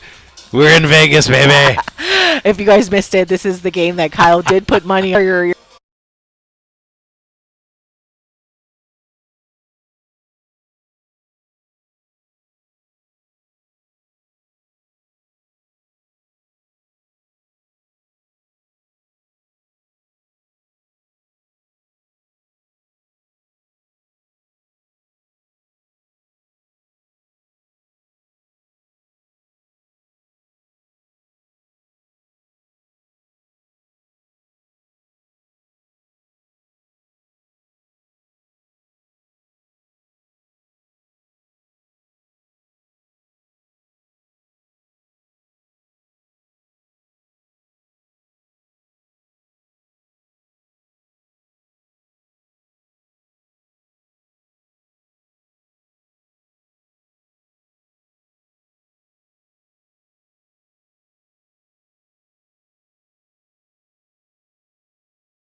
This is Wake Up in the Den with Ku'ule Agbayani and Kyle Galdeira, live from Stadium Swim at Circa Resort and Casino. Ku'ule Agbayani and Kyle Galdeira closing it out here. Yes, at Stadium Swim at Circa Resort and Casino, set up in this awesome cabana. There are a bunch here at Stadium Swim. You get your own swimming area as well, and it looks to be the only set of pools that are open right now. I see the little rope kind of preventing anyone from going down to the main pool, but a very cool area. We'll show you pictures and stuff on our social media. Again, we are broadcasting live from 7 a.m. to 10 a.m. for the next few days while we're here in Las Vegas, Hawaii time, of course, and streaming live on our YouTube channel. Thank you guys for sticking around on our YouTube. I know the connection has not been great, but hopefully we can get that figured out by tomorrow, because we have some pretty awesome guests lined up from UNLV. That was something you guys enjoyed a lot 2 years ago when we were here. So joining us in hour number 1, again, this is going to be in the 7 a.m. home. Hour number 1, we will have Dr. Michelle Coiner, assistant professor in residence in UNLV's Intercollegiate and Professional Sports Management program, and serves as the director of the undergrad certificate in sport leadership and management. So same thing, if you guys have questions during the conversation, feel free to text us at 808-888-KGU1, 808-888-5481, and then joining us in hour number 2, we will have Dr. Bo Bernard. He is a hospitality professor at UNLV and is also the outgoing VP of Philanthropy and Alumni Engagement. But probably the key thing that we're looking forward to talking to him about is that he did the research to bring the formerly Oakland Raiders over here to Las Vegas, so he can kind of share about how the Raiders ended up here in Las Vegas, because I can imagine there was a ton of things that went into it, probably a lot more research than went into moving the A's out here for sure. So a lot of stuff to move the Raiders out of Oakland here in Las Vegas. Thursday's show, we will have, still got to wait on the time, we'll tell you that tomorrow. Thursday's show, we will have Dan Rush, the VP of Global Sports and Event Sales for MGM Resorts International. After this, I'm going to try to put in a text or call to UH Athletics Director Matt Elliott. He gets in with the team tomorrow, so hopefully he can join us on Thursday's show as well, and maybe we can ask him about that hearing a little bit and how his, I mean, he's just having quite the year in his first year here at UH right with all these winning programs, though. Like, what are the odds that he would start his first year and the UH football program has this type of success, right? So a lot of stuff. We'll have Dom Drury from the Big West Conference that will join us on Friday. Our friend Casey Smurthwaite is scheduled to join us either Thursday or Friday. A lot of fun stuff here, and this is just the first show for the books, Kyle, the first of 4 that we are doing here in Las Vegas. Yeah, like we said, if you're in town or want to come into town because you're hearing us, feel free. It's the only outdoor pool open. They are open 365 days a year, so even when it's cold, they keep the pool heated and they are open. So barring any of this weather that we are seeing on the 9th Island here, the darker clouds are starting to roll in. So safety first, that probably means they're probably going to have some lightning and whatever. So it looks like the main pool is closed. Looks like our pool up here is open though, Kyle, in case you want to take a dip, or they're just waiting to kick us out once we're done with the show. So yeah, so if you guys can come out Thursday, if you guys are making the trip to Las Vegas, want to make sure we keep reminding all the beautiful people about that. If you're in Las Vegas or you just want to come hang out with fellow Hawaii fans, join us Thursday night here at Circa Resort and Casino. We're going to start up top at the Legacy Club. Again, no cover charge. It's just come, mingle, and meet, and just enjoy. And probably rounds. People are going to buy rounds for each other, all of that stuff. So 7 o'clock and then 8:30, we're going to mosey on down to the Overhang Bar, which is on the 2nd floor, so just above the sports book in Circa Resort and Casino. Arizona State on Thursday night. So that game time for Vegas is at 9 o'clock p.m. on Thursday, and a bunch of us will be out there watching and cheering on the Rainbow Warriors, and hopefully they can continue their winning ways as they have their next true test after, they performed really well in the Rainbow Classic, but haven't played this type of opponent, the level of opponent, since their opening away game against Oregon. So Thursday is going to be interesting. So if you guys are out in Vegas or making your way here, we hope to see you guys here at Circa on Thursday. And that's a big basketball game, because and then, knock on wood, go on to win the conference.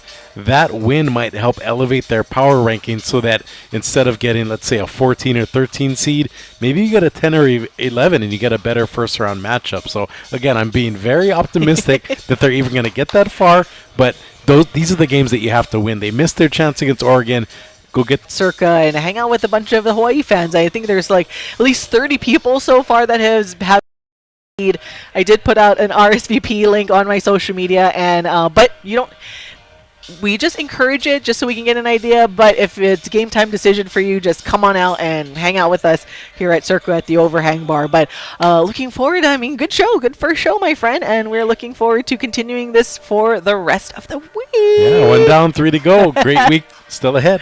Time to go put in some bets and, maybe get a cocktail or two. We'll see. But for now, we got to go. For Kyle Galdeira, for Paul Brecht, back in studio, I'm Ku'ule Agbayani. Mahalo for listening. Bye! KGU AM K2.